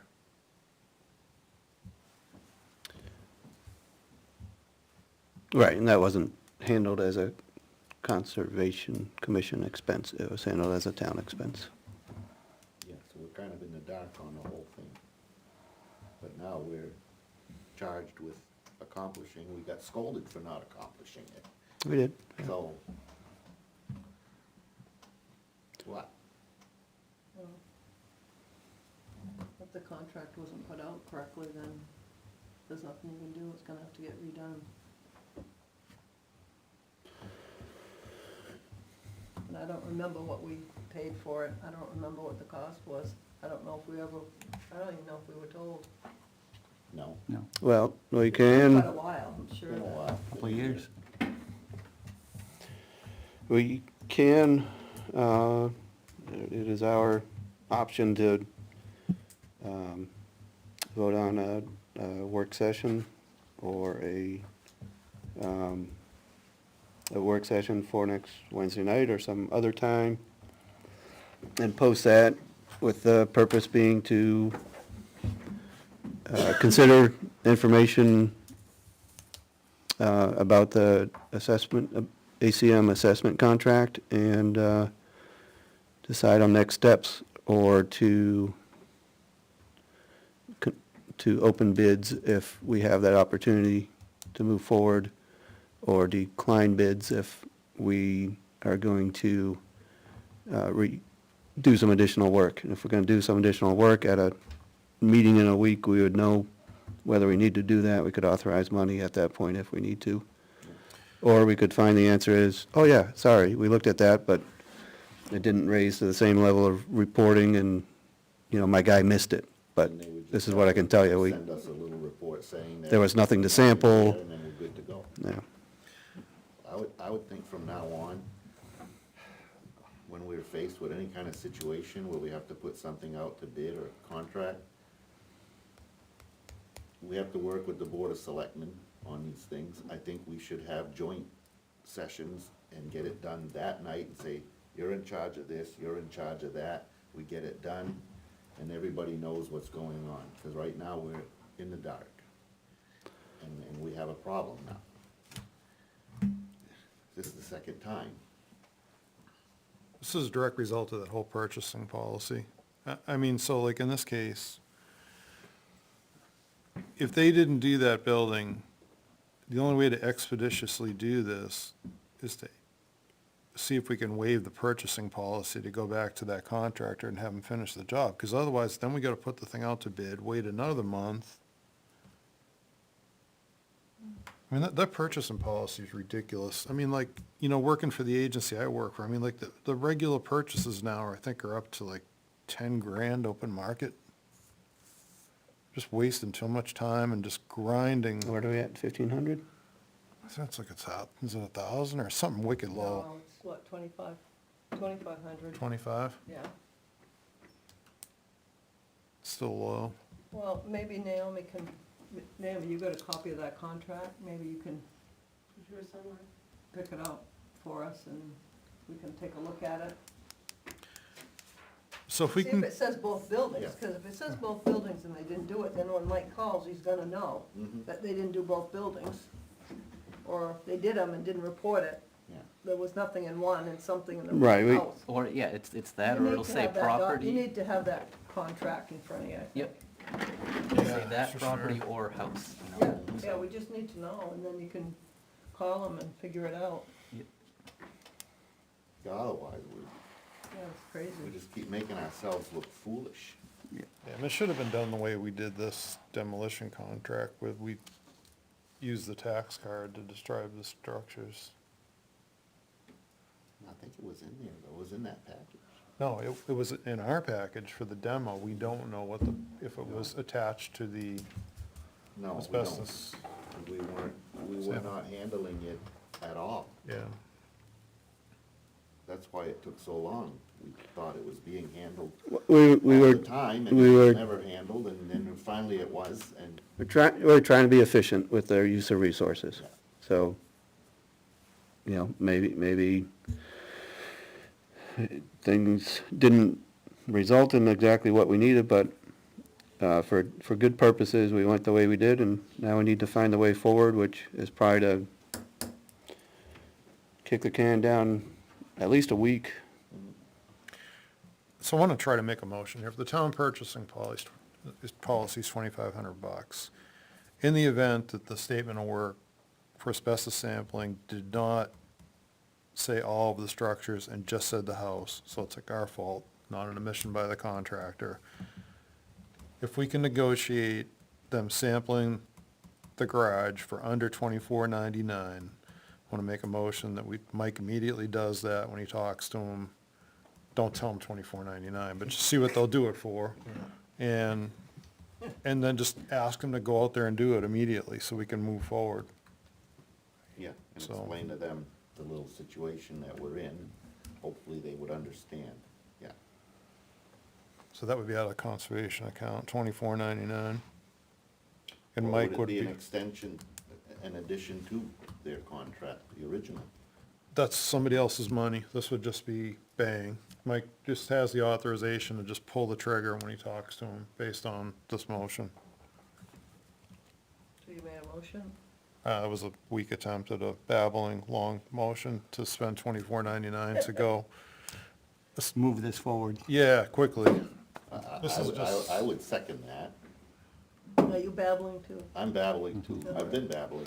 I've got that. Steve made a motion and Ray seconded. $24.99 out of conservation, Mike's authorized to execute.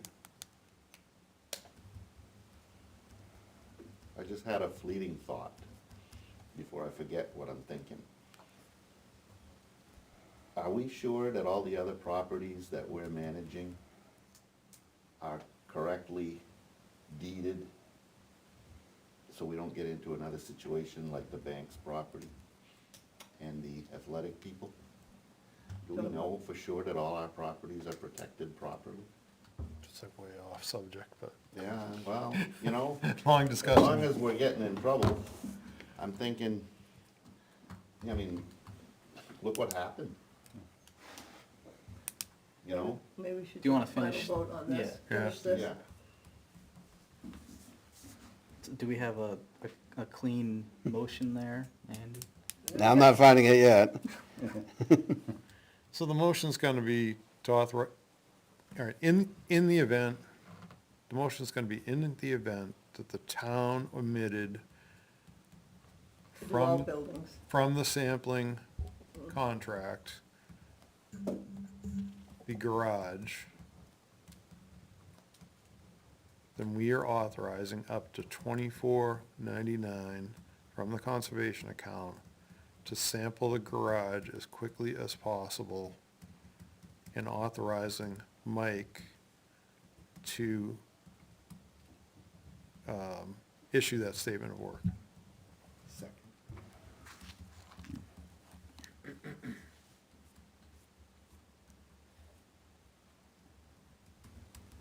All right, the last part, authorize Mike to, Issue the statement of work. Which if the company has something canned, you can just sign, or you can just put it in an email, just, sampled this building.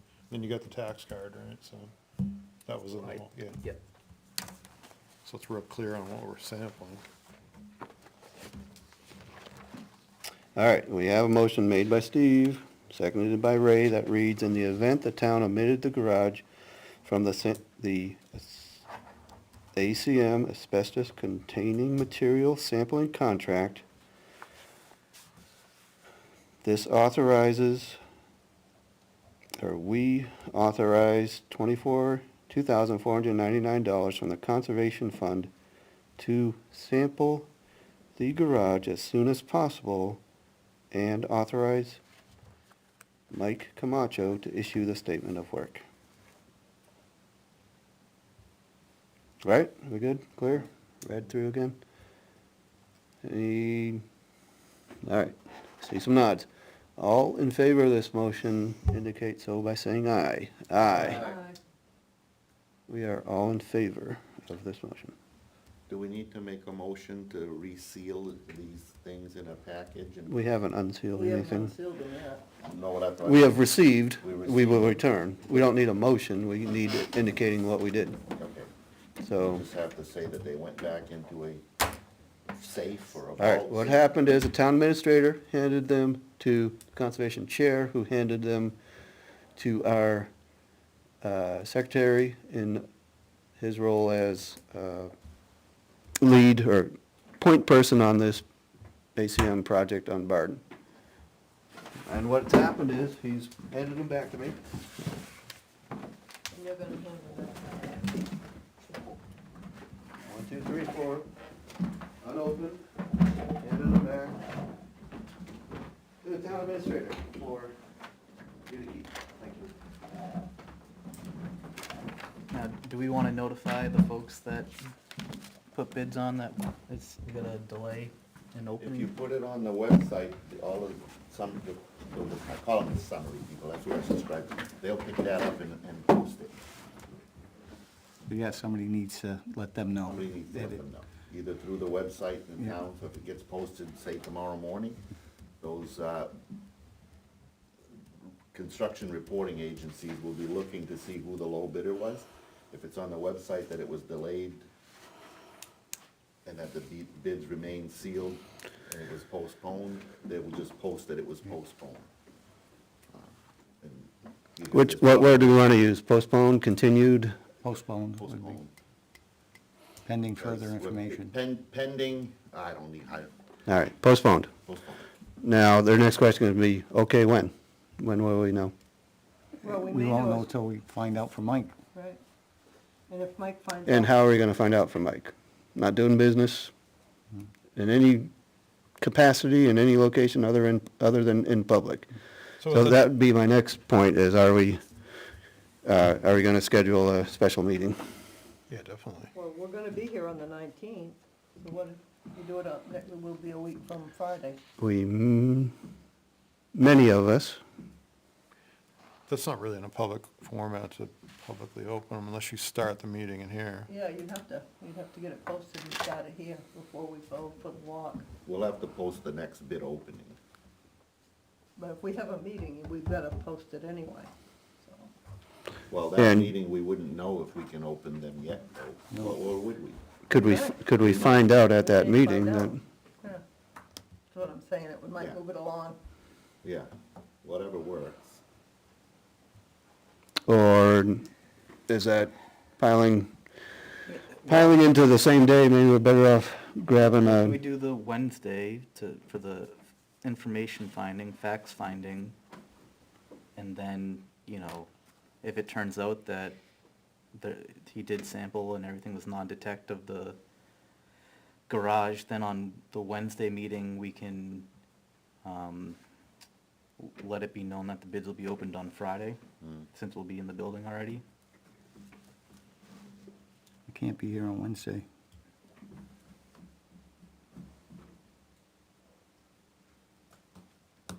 I think Friday would give you more time to, you know, if they can go out and actually sample if they need to and get the results back. I don't think we'd get the results in a week, No. That's slow for asbestos. to get it to the lab and then get the information back, yeah. Maybe, but I wouldn't count Again, on we'd it. have to go collect it and send it to a lab. that's the only, yeah, that's expedited. You do as a favor for a big-time regular customer or as a fee for somebody you don't know to expedite. And with that, probably wouldn't be surprising to, yeah, be a double charge or something like that for No, it'd such be a quick nice. turnaround. If you're a mainstay customer, all sorts of things would flow from that, but if you're a relative unknown, maybe, maybe not. And of course, yeah, a lot of other variables to it.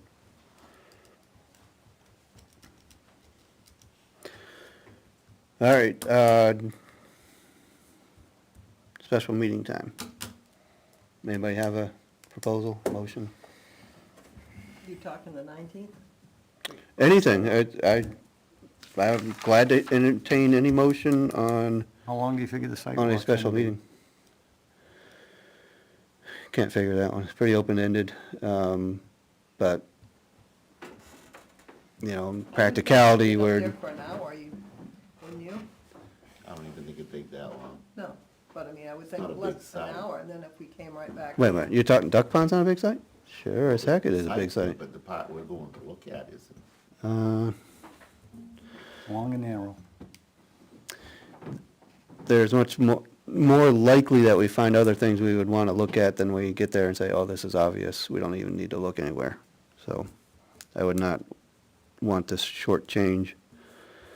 And so I guess, yeah, I would figure starting point an hour up on, Maybe you should have the subdivision meeting site. first, because you're gonna post the time. So maybe you should have the meeting first. Shouldn't take that long and then go up. Because you have to post the time of the meeting here. that's right, that's right.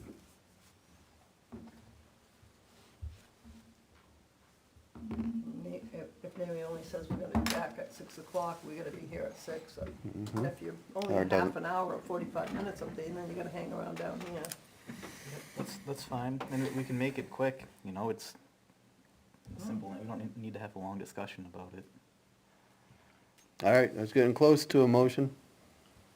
Somebody could start this with, I make a motion that, and I then, make a motion that we meet April 19th at 4:45 at the town office For a work session. for a work session. Second that. You want on the Biden property in there?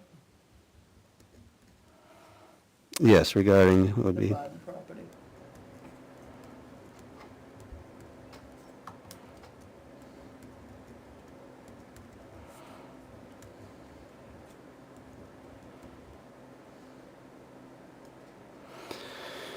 all right, Sherry's made a motion, Mark's the second on this motion.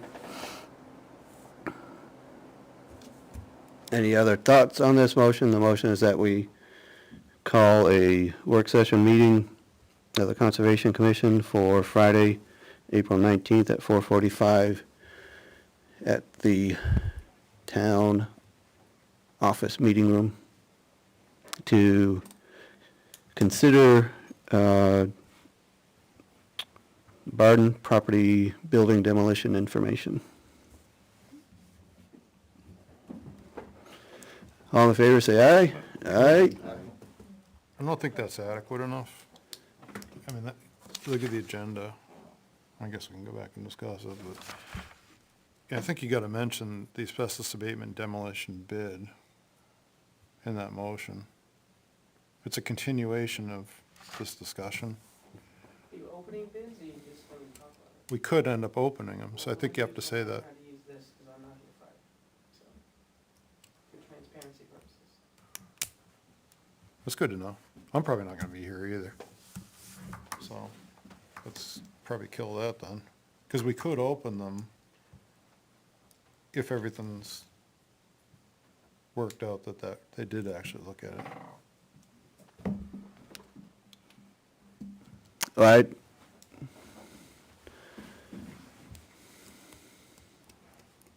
Or we could decide at that meeting a better time to open them.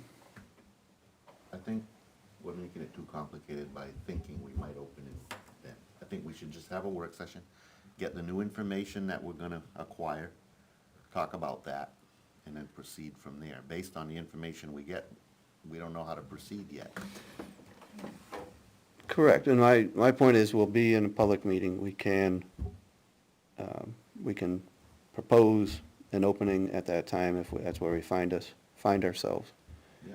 Otherwise, our next point is pick it up in May. Yeah. I would not be opposed to having the work session on the 19th, and if everything is good to go on opening, we do another work session as soon as possible thereafter. It's only gonna take half an hour. We're not gonna discuss anything else at that point, and then get it over with. One step at a time. So that puts us back to the original question. Madam Town Administrator, how specific do we need to be on posting a work session or a special meeting as to the agenda? Well, you just put in, you can have a discussion about your asbestos abatement demolition update. Right, that's what we intend.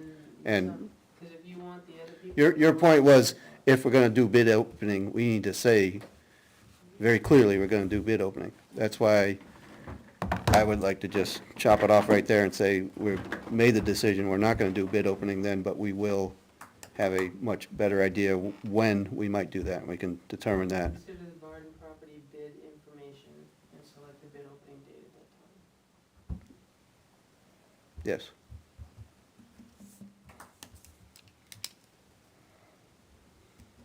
I'm sure Mike would have information at that point.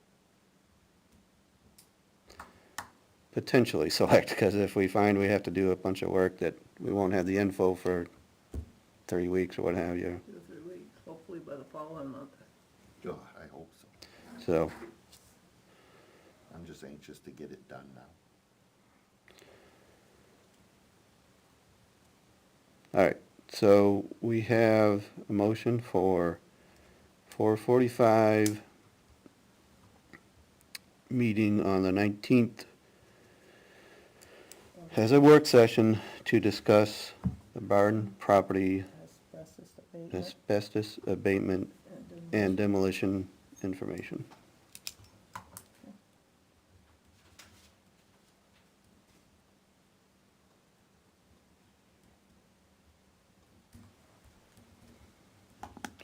And as we chopped our vote a little bit short, I will call the vote on that again. Before calling the vote, I'll say, any further comments on this motion? Any thoughts? There being none, all in favor say aye. Aye. Aye. Opposed? Abstained, all in favor. Thank you.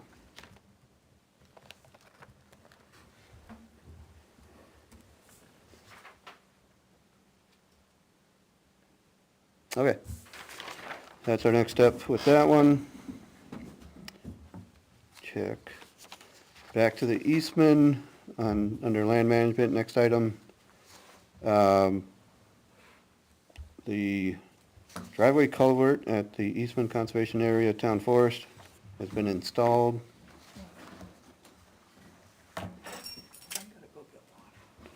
Sherry is stepping down from the commission for this discussion.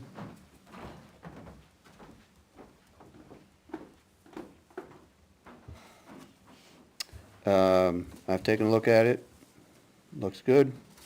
Fine enhancement. We have a temporary driveway permit for the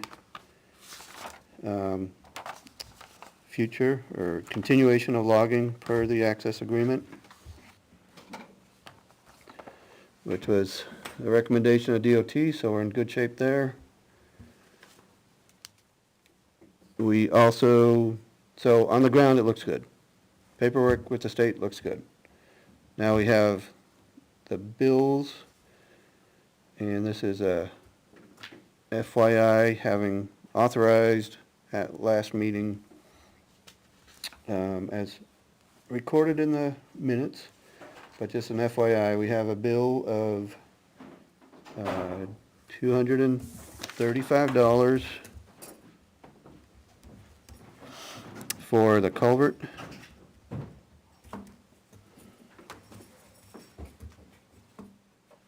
That was a 12-inch by 20-foot ADS culvert double wall.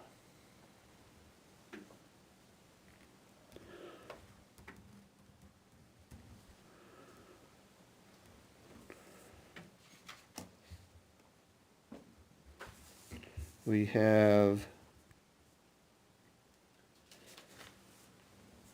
a truck fee of $400. This is Tavares Trucking LLC. And that was a truck to remove a load of excavated material for ditching and to carry a load, or 2 loads, looks like, yep, 2 loads of 1-inch crushed gravel to the site to bury and top the culvert. So $235 for the culvert, $400 for the truck. And then finally, we have an invoice of $365 for the material, which on the Hardy and Sons invoice is described as 28 yards of 3/4 crushed stone.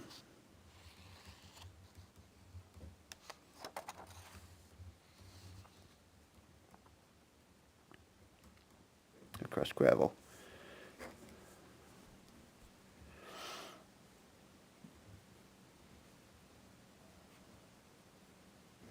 Our nice round total. Anybody want to guess? Quick math. Looks like $1,000. So I will be paying those invoices. If anybody has questions about those invoices, now's the time to speak up. And our town driveway to the town forest to the Eastman is in much, much better shape. Cool, thank you.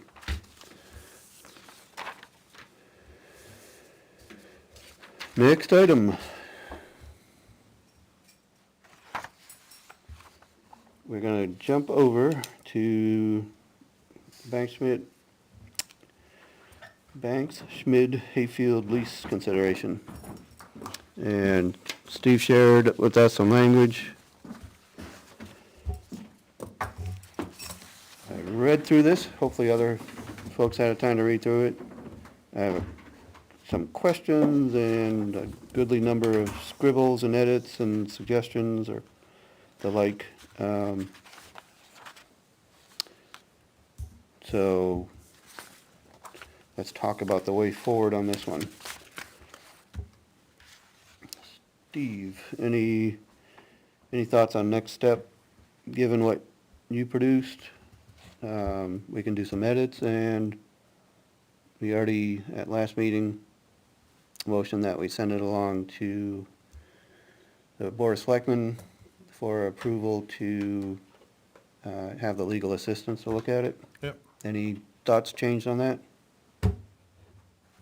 As you were reviewing this or working through this, any items that you encountered that merit discussion?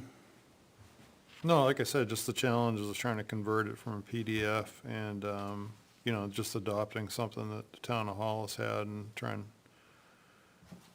to work through Yeah, that, and just to look out for any possible glitches. yep. Anybody in reading through it have thoughts to discuss here tonight? If there's nothing, which is fine, I would just mention that, Steve, if you would send me the, I don't know, did you send a Word version? Yeah, that's a Word version. That's a Word. So I would do some editing on it so that there's a little consistency on all caps for lessee and lessor.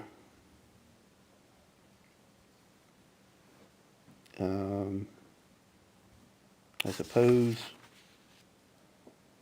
I have some, I guess, actually, I do have one question. Steve, I didn't see in here, maybe you can point it to me, whether we have a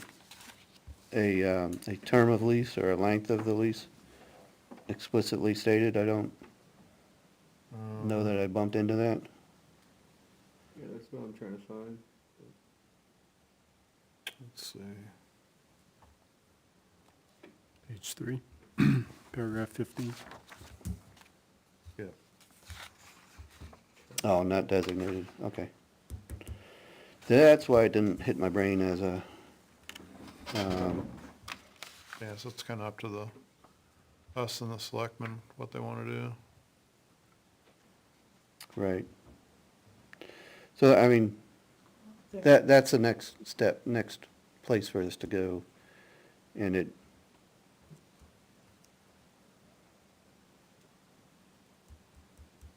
I didn't pick up on lessee, L-E-E-S, that, trying to convert that from PDF, I definitely have a few. The capitalized misspellings didn't get caught. well, actually, yeah, that, the next thing for us should be to, probably before we go to legal, is to present it to Board of Selectmen Yeah, for discussion. And on something like that, we would want to be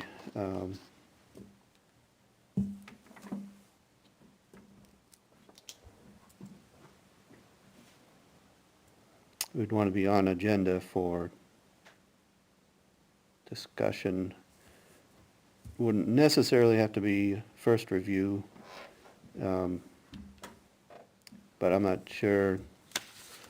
Be handed off as a work product and a proposal, a suggestion. we got directed by them to do this, Yeah, so That's it's right. done. so this is our response to the, hey, commission, this is something you need to do.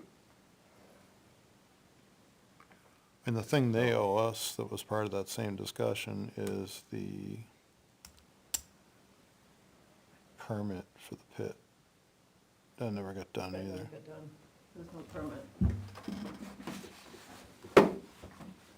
That was initially that same discussion. So, yeah, Yeah. I mean, if I were to, you know, what I would do is, if you wanna just see if you can catch any, I just caught one of the lessee ones that got misspelled because of the, because when it's Yeah. all caps, the spell check doesn't catch anything.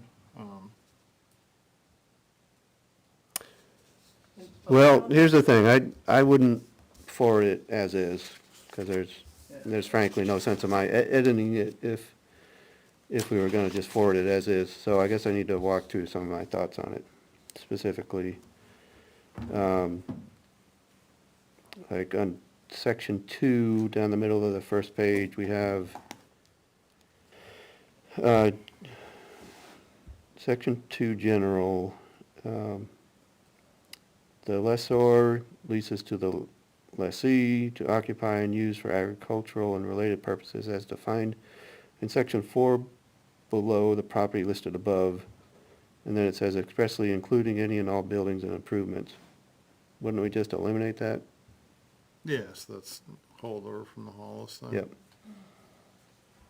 And then similarly, on number 1, under section 2, the second line, and agricultural productivity of the property until such time as the town requires a use of this property for cemetery, I would say that's a holdover, so I'd get rid of that. Another one was out of there, I didn't catch that one. That's why I searched on cemetery. That wasn't gonna be used for a cemetery anyway, that No. property. No, the Hollis. That was just a holdover. This is from the Hollis. So then, Oh, down to number 4, we have right of entry. The lessor reserves the right by and through its agents, employees, or assigns to enter the property at any reasonable time, and then it goes on for the purpose of consulting, making inspections, assessing the need to take back portions of the land to begin roadways or other developments. So I think I would strike from for purposes through the rest of number 4.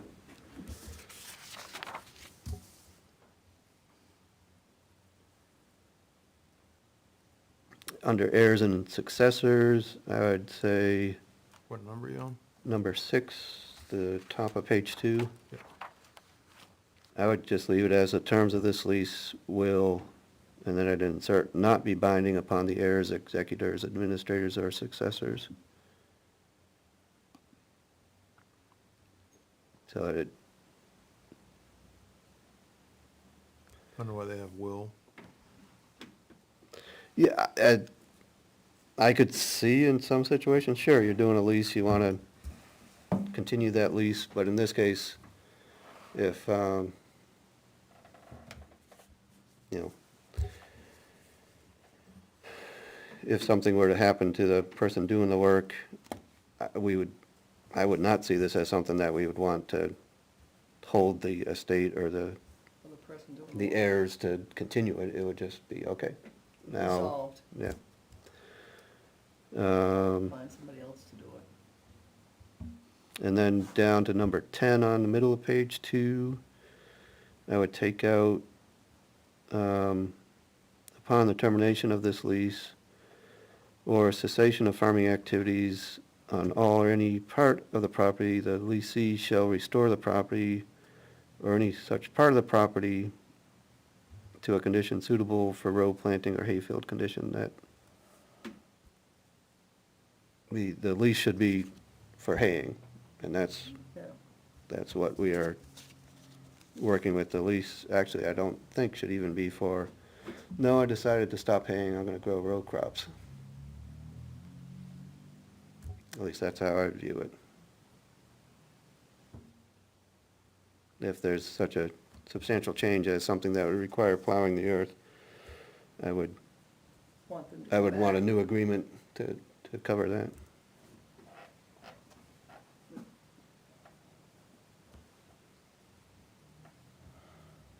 And I don't, do we have the language on 12, chemical and pesticide storage?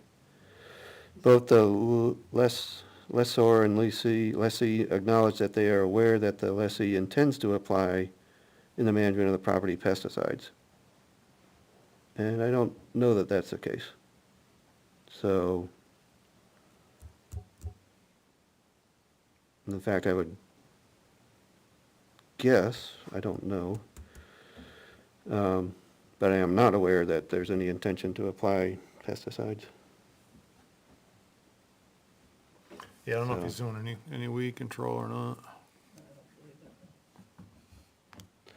So, I would say that language is gonna be subject to revision based on discussion. with the person actually doing the haying.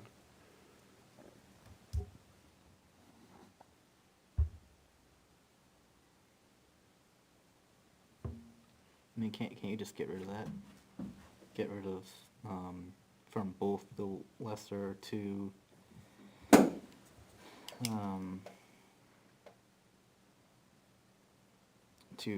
farming operations? I think so, yeah. And then just go with the statement being the lessee will not be allowed to store chemicals on the premises. The production and spreading of pesticides, feed, compost, manure, or other fertilizer under sound agricultural practices. I think we need the words shall comply with any and all label requirements.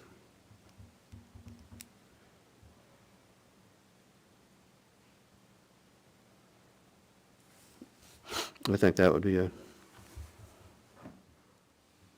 better approach to that, but I would still see there might be some changes in there and be more specific if we find that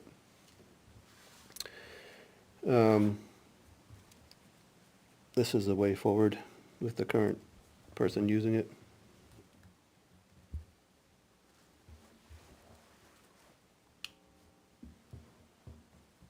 Then down on dumping, the end of that, going from 2 on to page 3. No man-made material of any kind will be disposed of on the property. Additionally, no natural materials of any kind will be disposed on the property. I'm trying to envision what natural material disposal on the property Animal carcasses. would mean. Animal, Anything. maybe? Trees, Yeah, anything. logs, branches, natural.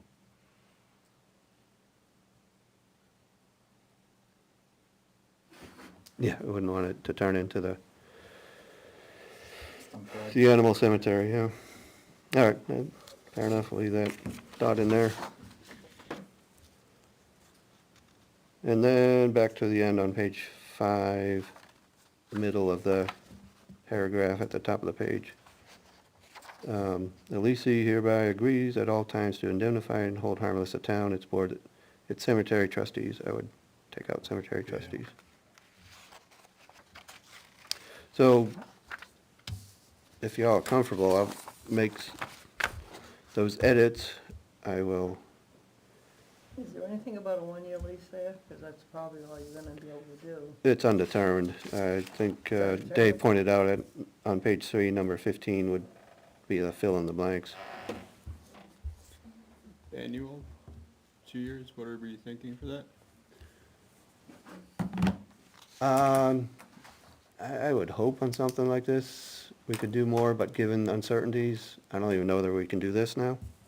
So, but this is a very sturdy response to a requirement.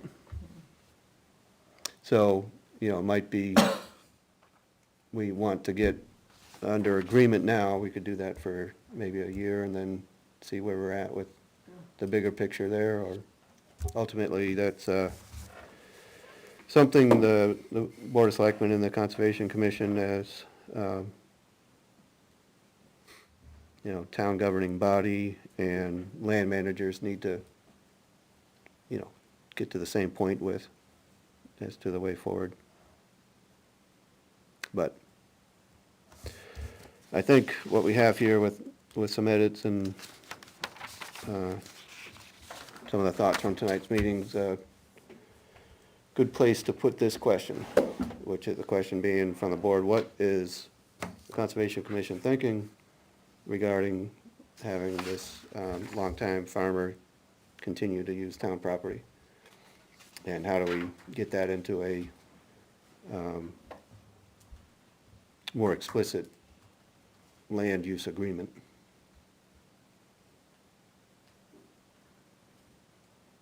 So, Dave, this is something that I'll be getting back to this table for another time through the chair of the Board of Selectmen.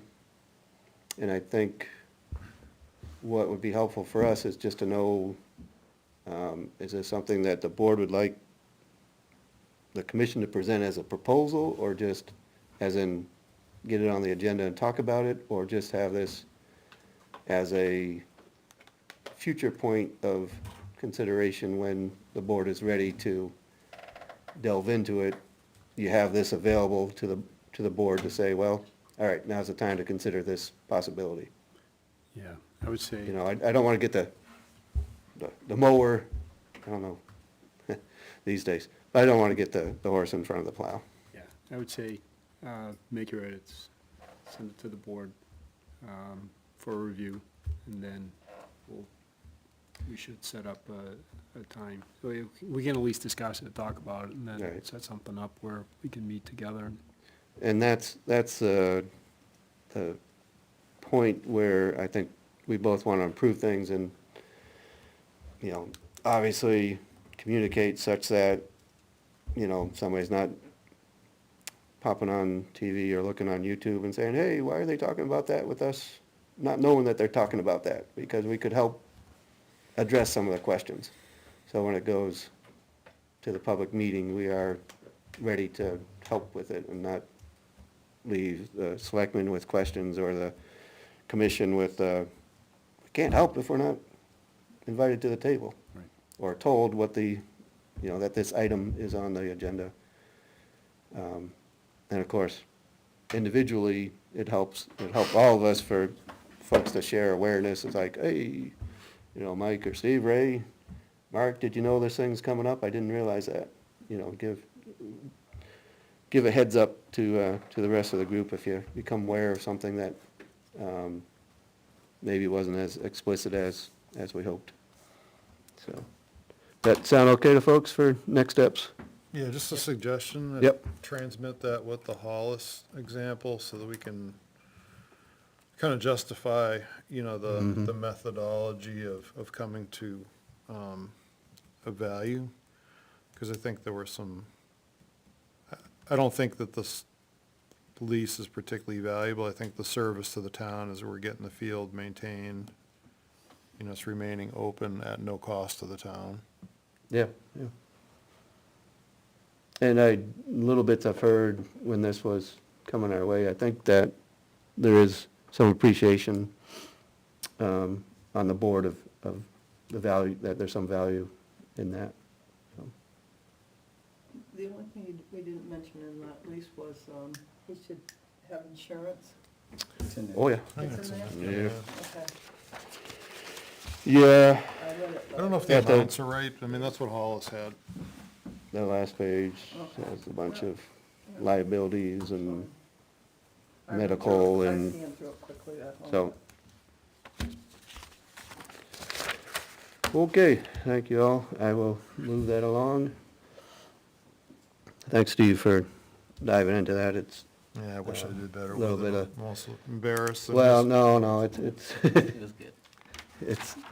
it's moving the ball, which would not have happened without, so it's a tough thing to convert from PDF and then catch everything, so, no problem, appreciated.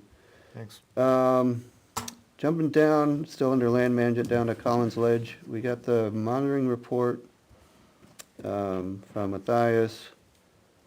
They got that on to Society for the Protection of New Hampshire Forests, check, thank you, awesome. But we find out that there's a little bit of an encroachment issue. So, next steps regarding trying to maintain the integrity of that easement. Any thoughts on that one, Steve? I can honestly say I didn't read it. It looked like somebody was mowing, the conservation easement land to get Access of- access to their, Oil tank. Outside oil I tank. was curious.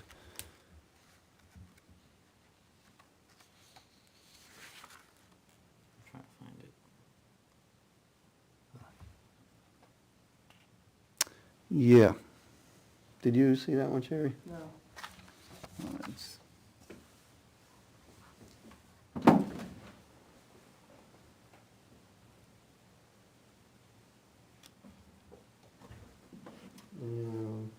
Mark, let me just print this one for you. When did the, oh, here it is. Yeah, you want the third, What was the date? the third.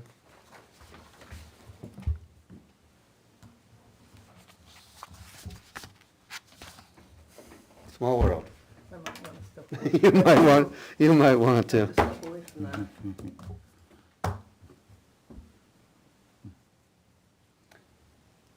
Do you want me to set out there while you discuss this? I'm not gonna get involved in it. You want to, just for the record, state why? He's married to my cousin. A lot of relatives. I'll step away. Thanks. So that's all these pictures here?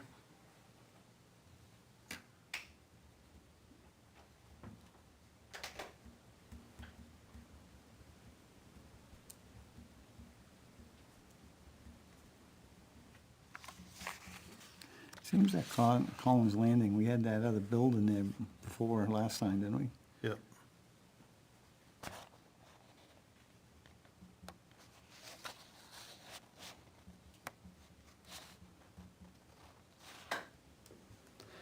So I think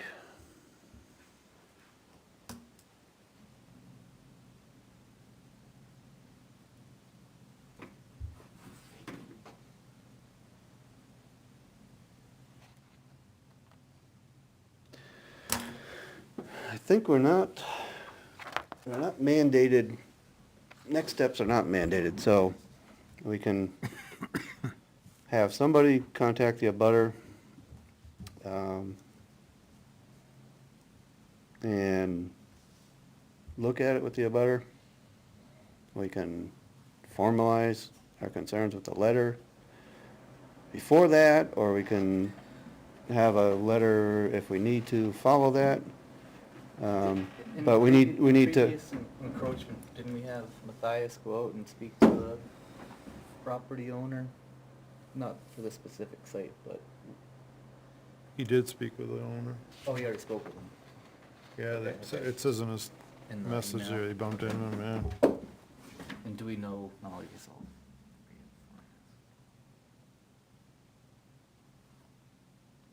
so, do we have a statement, essentially, a rhetorical question, I guess? Do we have a statement saying the abutter acknowledged that, they can approach it differently to not infringe upon or work across the property line?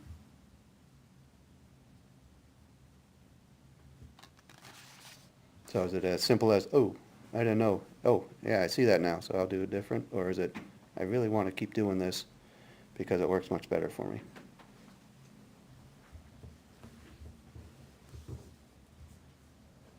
And I don't recall in reading that, seeing the agreement to change, practices in that spot. Who's the easement holder? Us? We hold the easement, yep.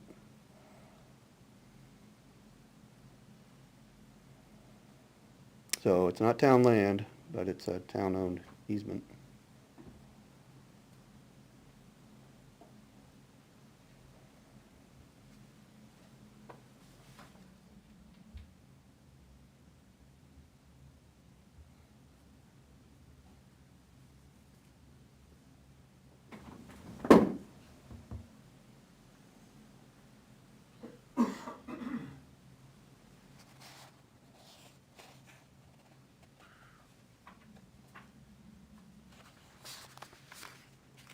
So yeah, they're way far into the property. If that little call out is in the right location.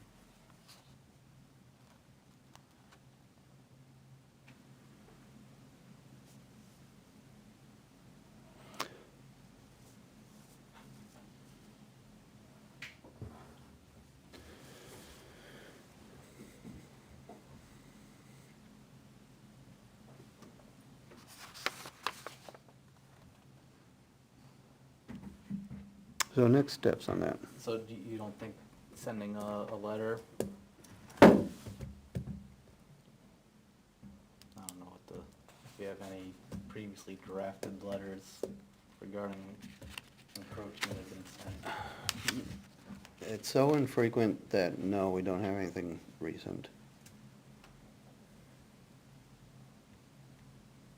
But I guess I think the next step ought to be having a commission representative look at it with the owner. And we could decide whether we wanted to involve our forester with that, as they have the,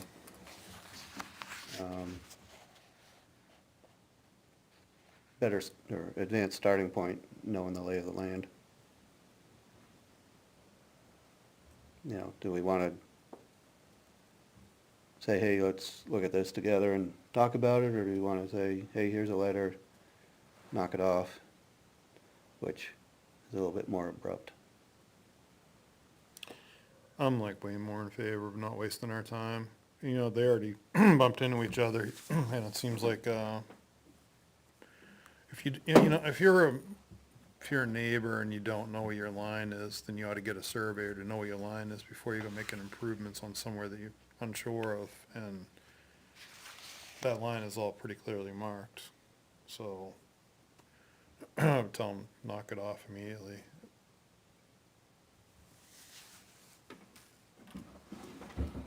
Any other, Real hard-hitting letter. any other thoughts from the commission?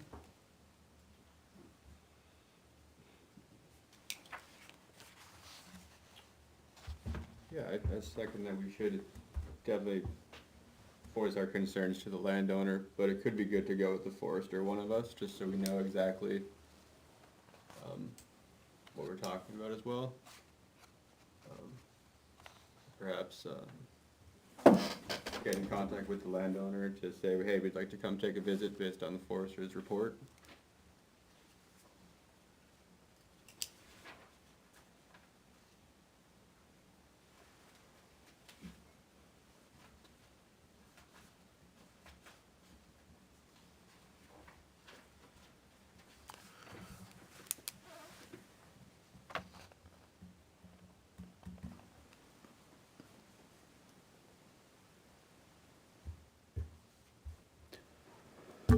Anybody want to take lead on this one?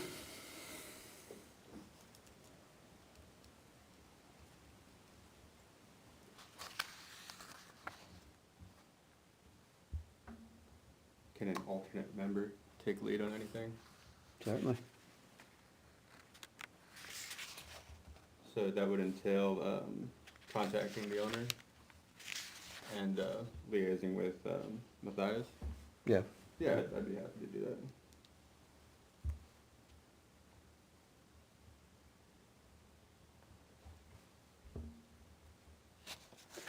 So Phil, if you could do that, let me know. I know, or let the commission know how that goes. And if it seems like we would be well served by sending out a letter, so we have a paper record of the contact, you know, that's something I could do. But if you're game, I think it'd be helpful to you know, make the next step as a informal, let's have a look. And if you find out, you know, landowner just doesn't want to talk to you or never is available, then that's important to know, so I can go ahead and write up a letter. Yeah, and just, what do you think the best way to make contact with the owner would be? Just a polite knock on the door or look up a phone number? Yeah, I think try a phone number, Yeah. if we can come up with something, which sometimes works. And Matthias might have an idea on that too. Yeah, got it.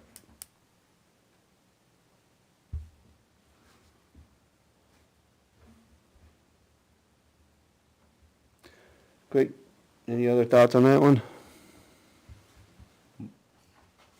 All right, moving down, y'all see that special request for access to Farren Pond?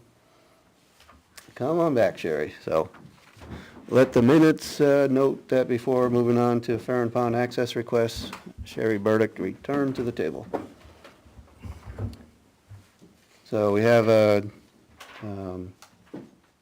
some folks who would like to create a new special remembrance up by Farren Pond, and then asked if there is a way that somebody who's not very nimble in the woods could get a ride on an ATV up to the pond. So first question is there a way? And the second question is, would we allow that? And I don't know that under, I doubt frankly right now that there is. We do have, a maintenance type path up to the road. I don't think we've done anything with that for 5 years now. I think we did authorize some work on it. I'm not sure, just to, open it up to ATV use by Fish and Game for stocking purposes. I don't know that we ever moved forward on clearing anything, and if we had 5 years ago, that still would require, some tree work to get through the path. Yeah, I haven't been up there for. It's not, it's a separate way from the walking path, so the short answer is there was a different way to get up to the pond.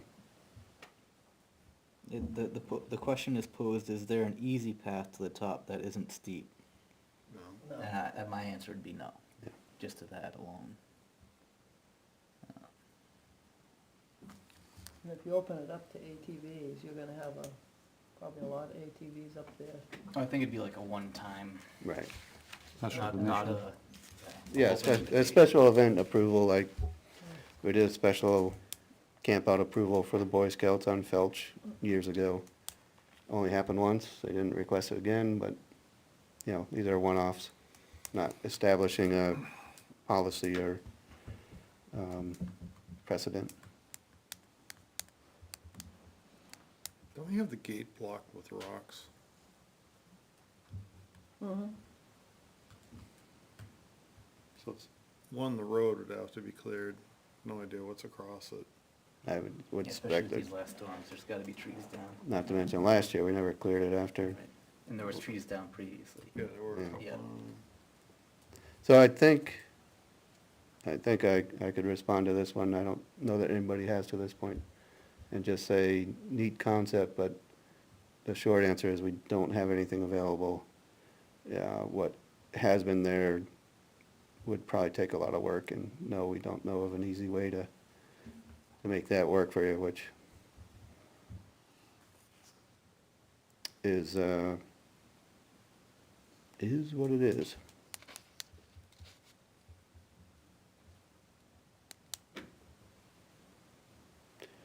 But glad folks enjoy these areas, and it's good for us to remember that there are all sorts of different ways people appreciate conservation lands.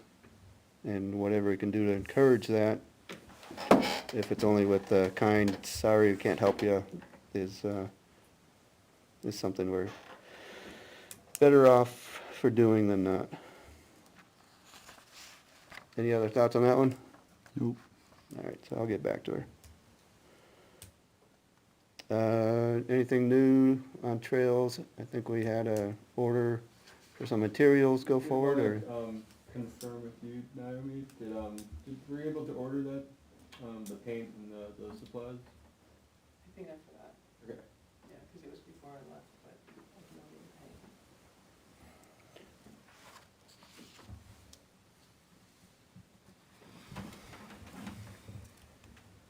There was no, rebuttal on the color she wanted, right? I think, well, we're just deferring to Zuzu on the color, right? Yeah.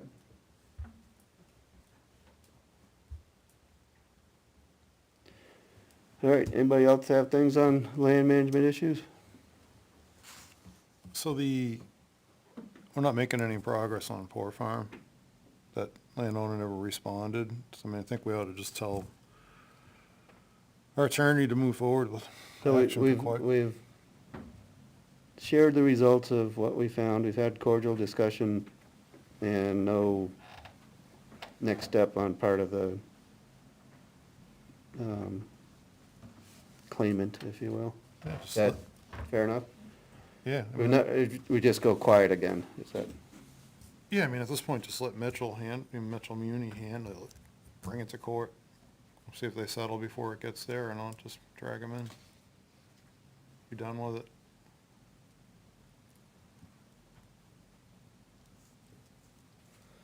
So that sounds like a request for legal assistance? I think we've already got legal assistance involved, so I think it's just a continuation. Continuation of a existing- prior request. I think we should just, through Naomi and the Board of Selectmen, say, no response. Should advise Therefore- Laura and, Activate the quiet claim process? yeah, for a recommendation. Yeah, I don't think we need to re-vote on something that's, ongoing.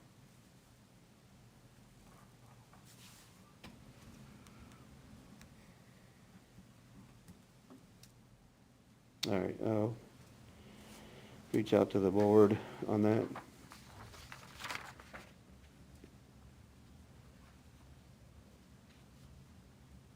Any other thoughts on the issue?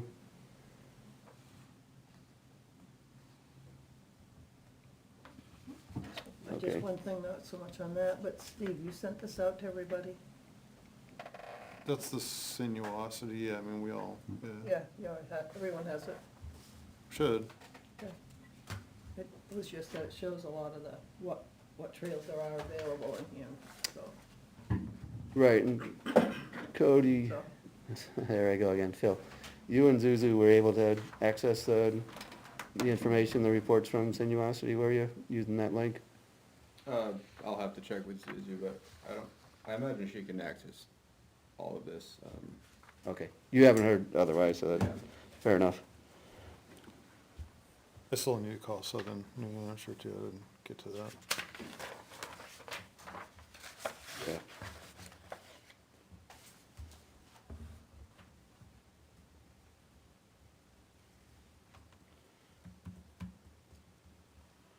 Okay, moving on to other business. We already touched base on membership renewals, covered that.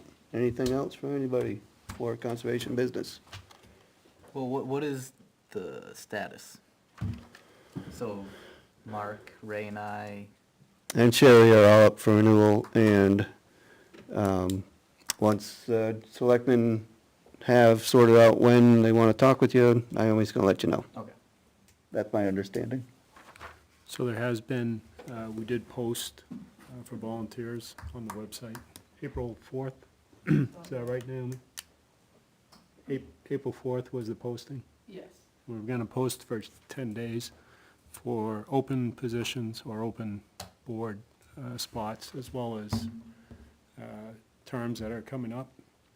So the residents can have a chance to apply for those positions. So I believe, well, it's a 10-day. It was up for 10 days, so I believe it'll be probably 2 or 3 weeks, and then we're gonna review those and then set up a time. So I haven't looked at that. Does that posting include saying so-and-so, such and such, these folks are up for renewal? No. Okay. It just No. has, it lists all of the boards or committees, Yep. commissions, it lists all of them, the ones that have been dormant for Yep. a Yeah, couple, Just a general posting. Yeah. What's available. okay. So we haven't, it's not as though we've moved on to the, hey, public, we want to invite you to come tell us what you think about these No. these It's- members who are up for renewal. No, it's an invite to volunteer for those positions.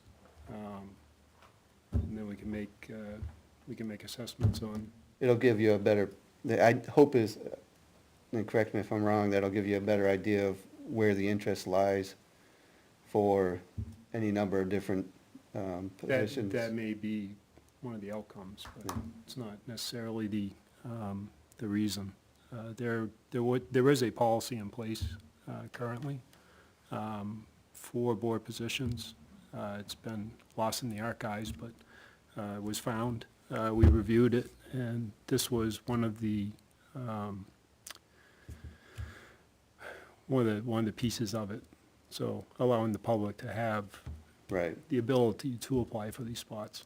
So we're just following through on that, and that policy will be brought back up front so that, it is viewable and people can see it. Yep. Good to know. Any other items or thoughts, maybe as Yeah, one our did, official liaison? it came up Monday about the Forester RFP. Has there been any action on that? No, the short answer is no, but right from, the time we got the signature on the extension, the clear intent is to move that. I don't know when we'll get started, certainly by the summer, I think we'll get started with writing that language so that we can, similar to what you're doing with town council and engineer, be sure to get an RFP together. Any thoughts on the timeline on that, Steve? Well, so I think on our minutes from maybe January is what we wanted to do to kick that off was actually meet with the new board to understand the expectations point, yeah. of the actual, so, it becomes, it's a difficult contract to award on a quantitative basis.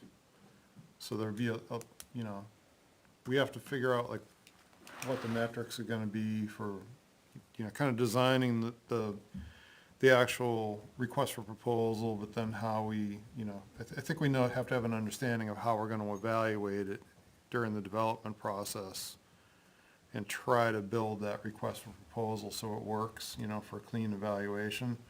So I think that's part of we wanted to wait for the new board to have that discussion, to have a joint meeting. So I think that's what we really need to do to kick that off. And we can dig out the old request for proposal that we used many years ago. I think I still got a copy of that. And then we also had an example from, I think it actually might have been just a contract. We had an example from Laura from another town that we modified for the current contract. So we're gonna need a few things, right? We're gonna need an RFP, contract, and then some sort of a feeling for how these things get evaluated, because it shouldn't be just probably shouldn't be just a cost, but an overall really value to the town.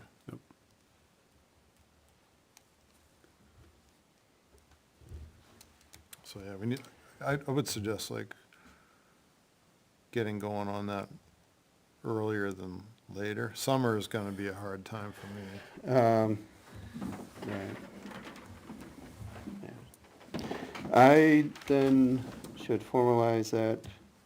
Dave will have the heads up, and I will contact the chair of the board, reaching out with that, sort of encapsulating that request or that suggestion that next step ought to be,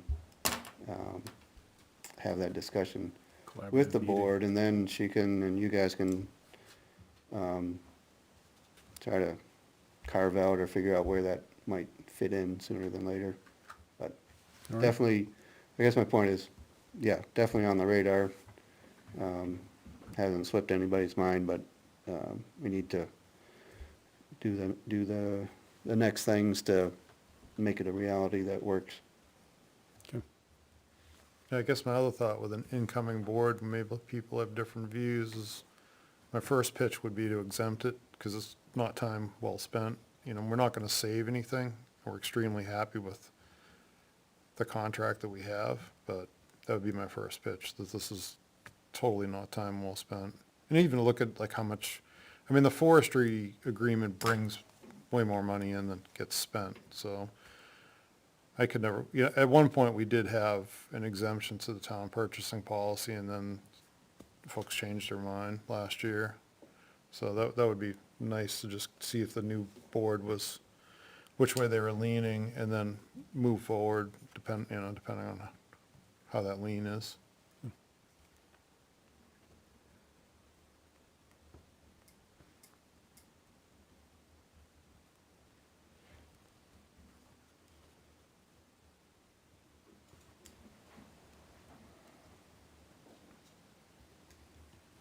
Anything else, Dave? Thoughts on, kind of as we get going here, so encourage your participation in any of the discussions. Appreciate that you're interested in what's going on here. Do you suspect that as we move forward, there'll be basically here's Dave reporting out to the board on, points from conservation meetings in a regular sort of fashion, or is it more, do you think it might be more of a, item by item awareness? I personally would like to see more overall report outs. Yeah, So everyone gets a feel for what's going on. Not everybody watches the right, YouTubes or reads the minutes. So to me, it'd be nice to understand, not just Conservation Board, but on all the boards. So that's not solidified. That's just my Yeah. opinion. But I'll do my best to bring that to the board, give a 5-minute update, what we talked about, what's going on. yep. And we haven't had this in the past, but, I'll just say personally, open to an invite if one board member, if the whole board, but, if there are points that come up where it'd be helpful to have a conservation member in attendance at a board meeting, let us know. It hasn't gone that way before, but then trying to open and maintain better communications, better awareness to the good of the town, It feels like we're all kind of compartmentalized. Sometimes that's a good thing, most of the time it's not. So it's trying to break that culture, I think, Yeah. is gonna be the difficult part, all around, but all we can do is try. Yep, well, definitely a new dawn, so let's take it forward, and like I say, hopefully we can move things to good effect. And sometimes the movement might only just be better understanding, but that counts, Right. so. Thank you. Anybody, anything else for this one? Let's have that final motion. Motion to adjourn. Second? Thank you. All in favor, say aye. Aye. Adjourned at 9:49. Naomi, do I have the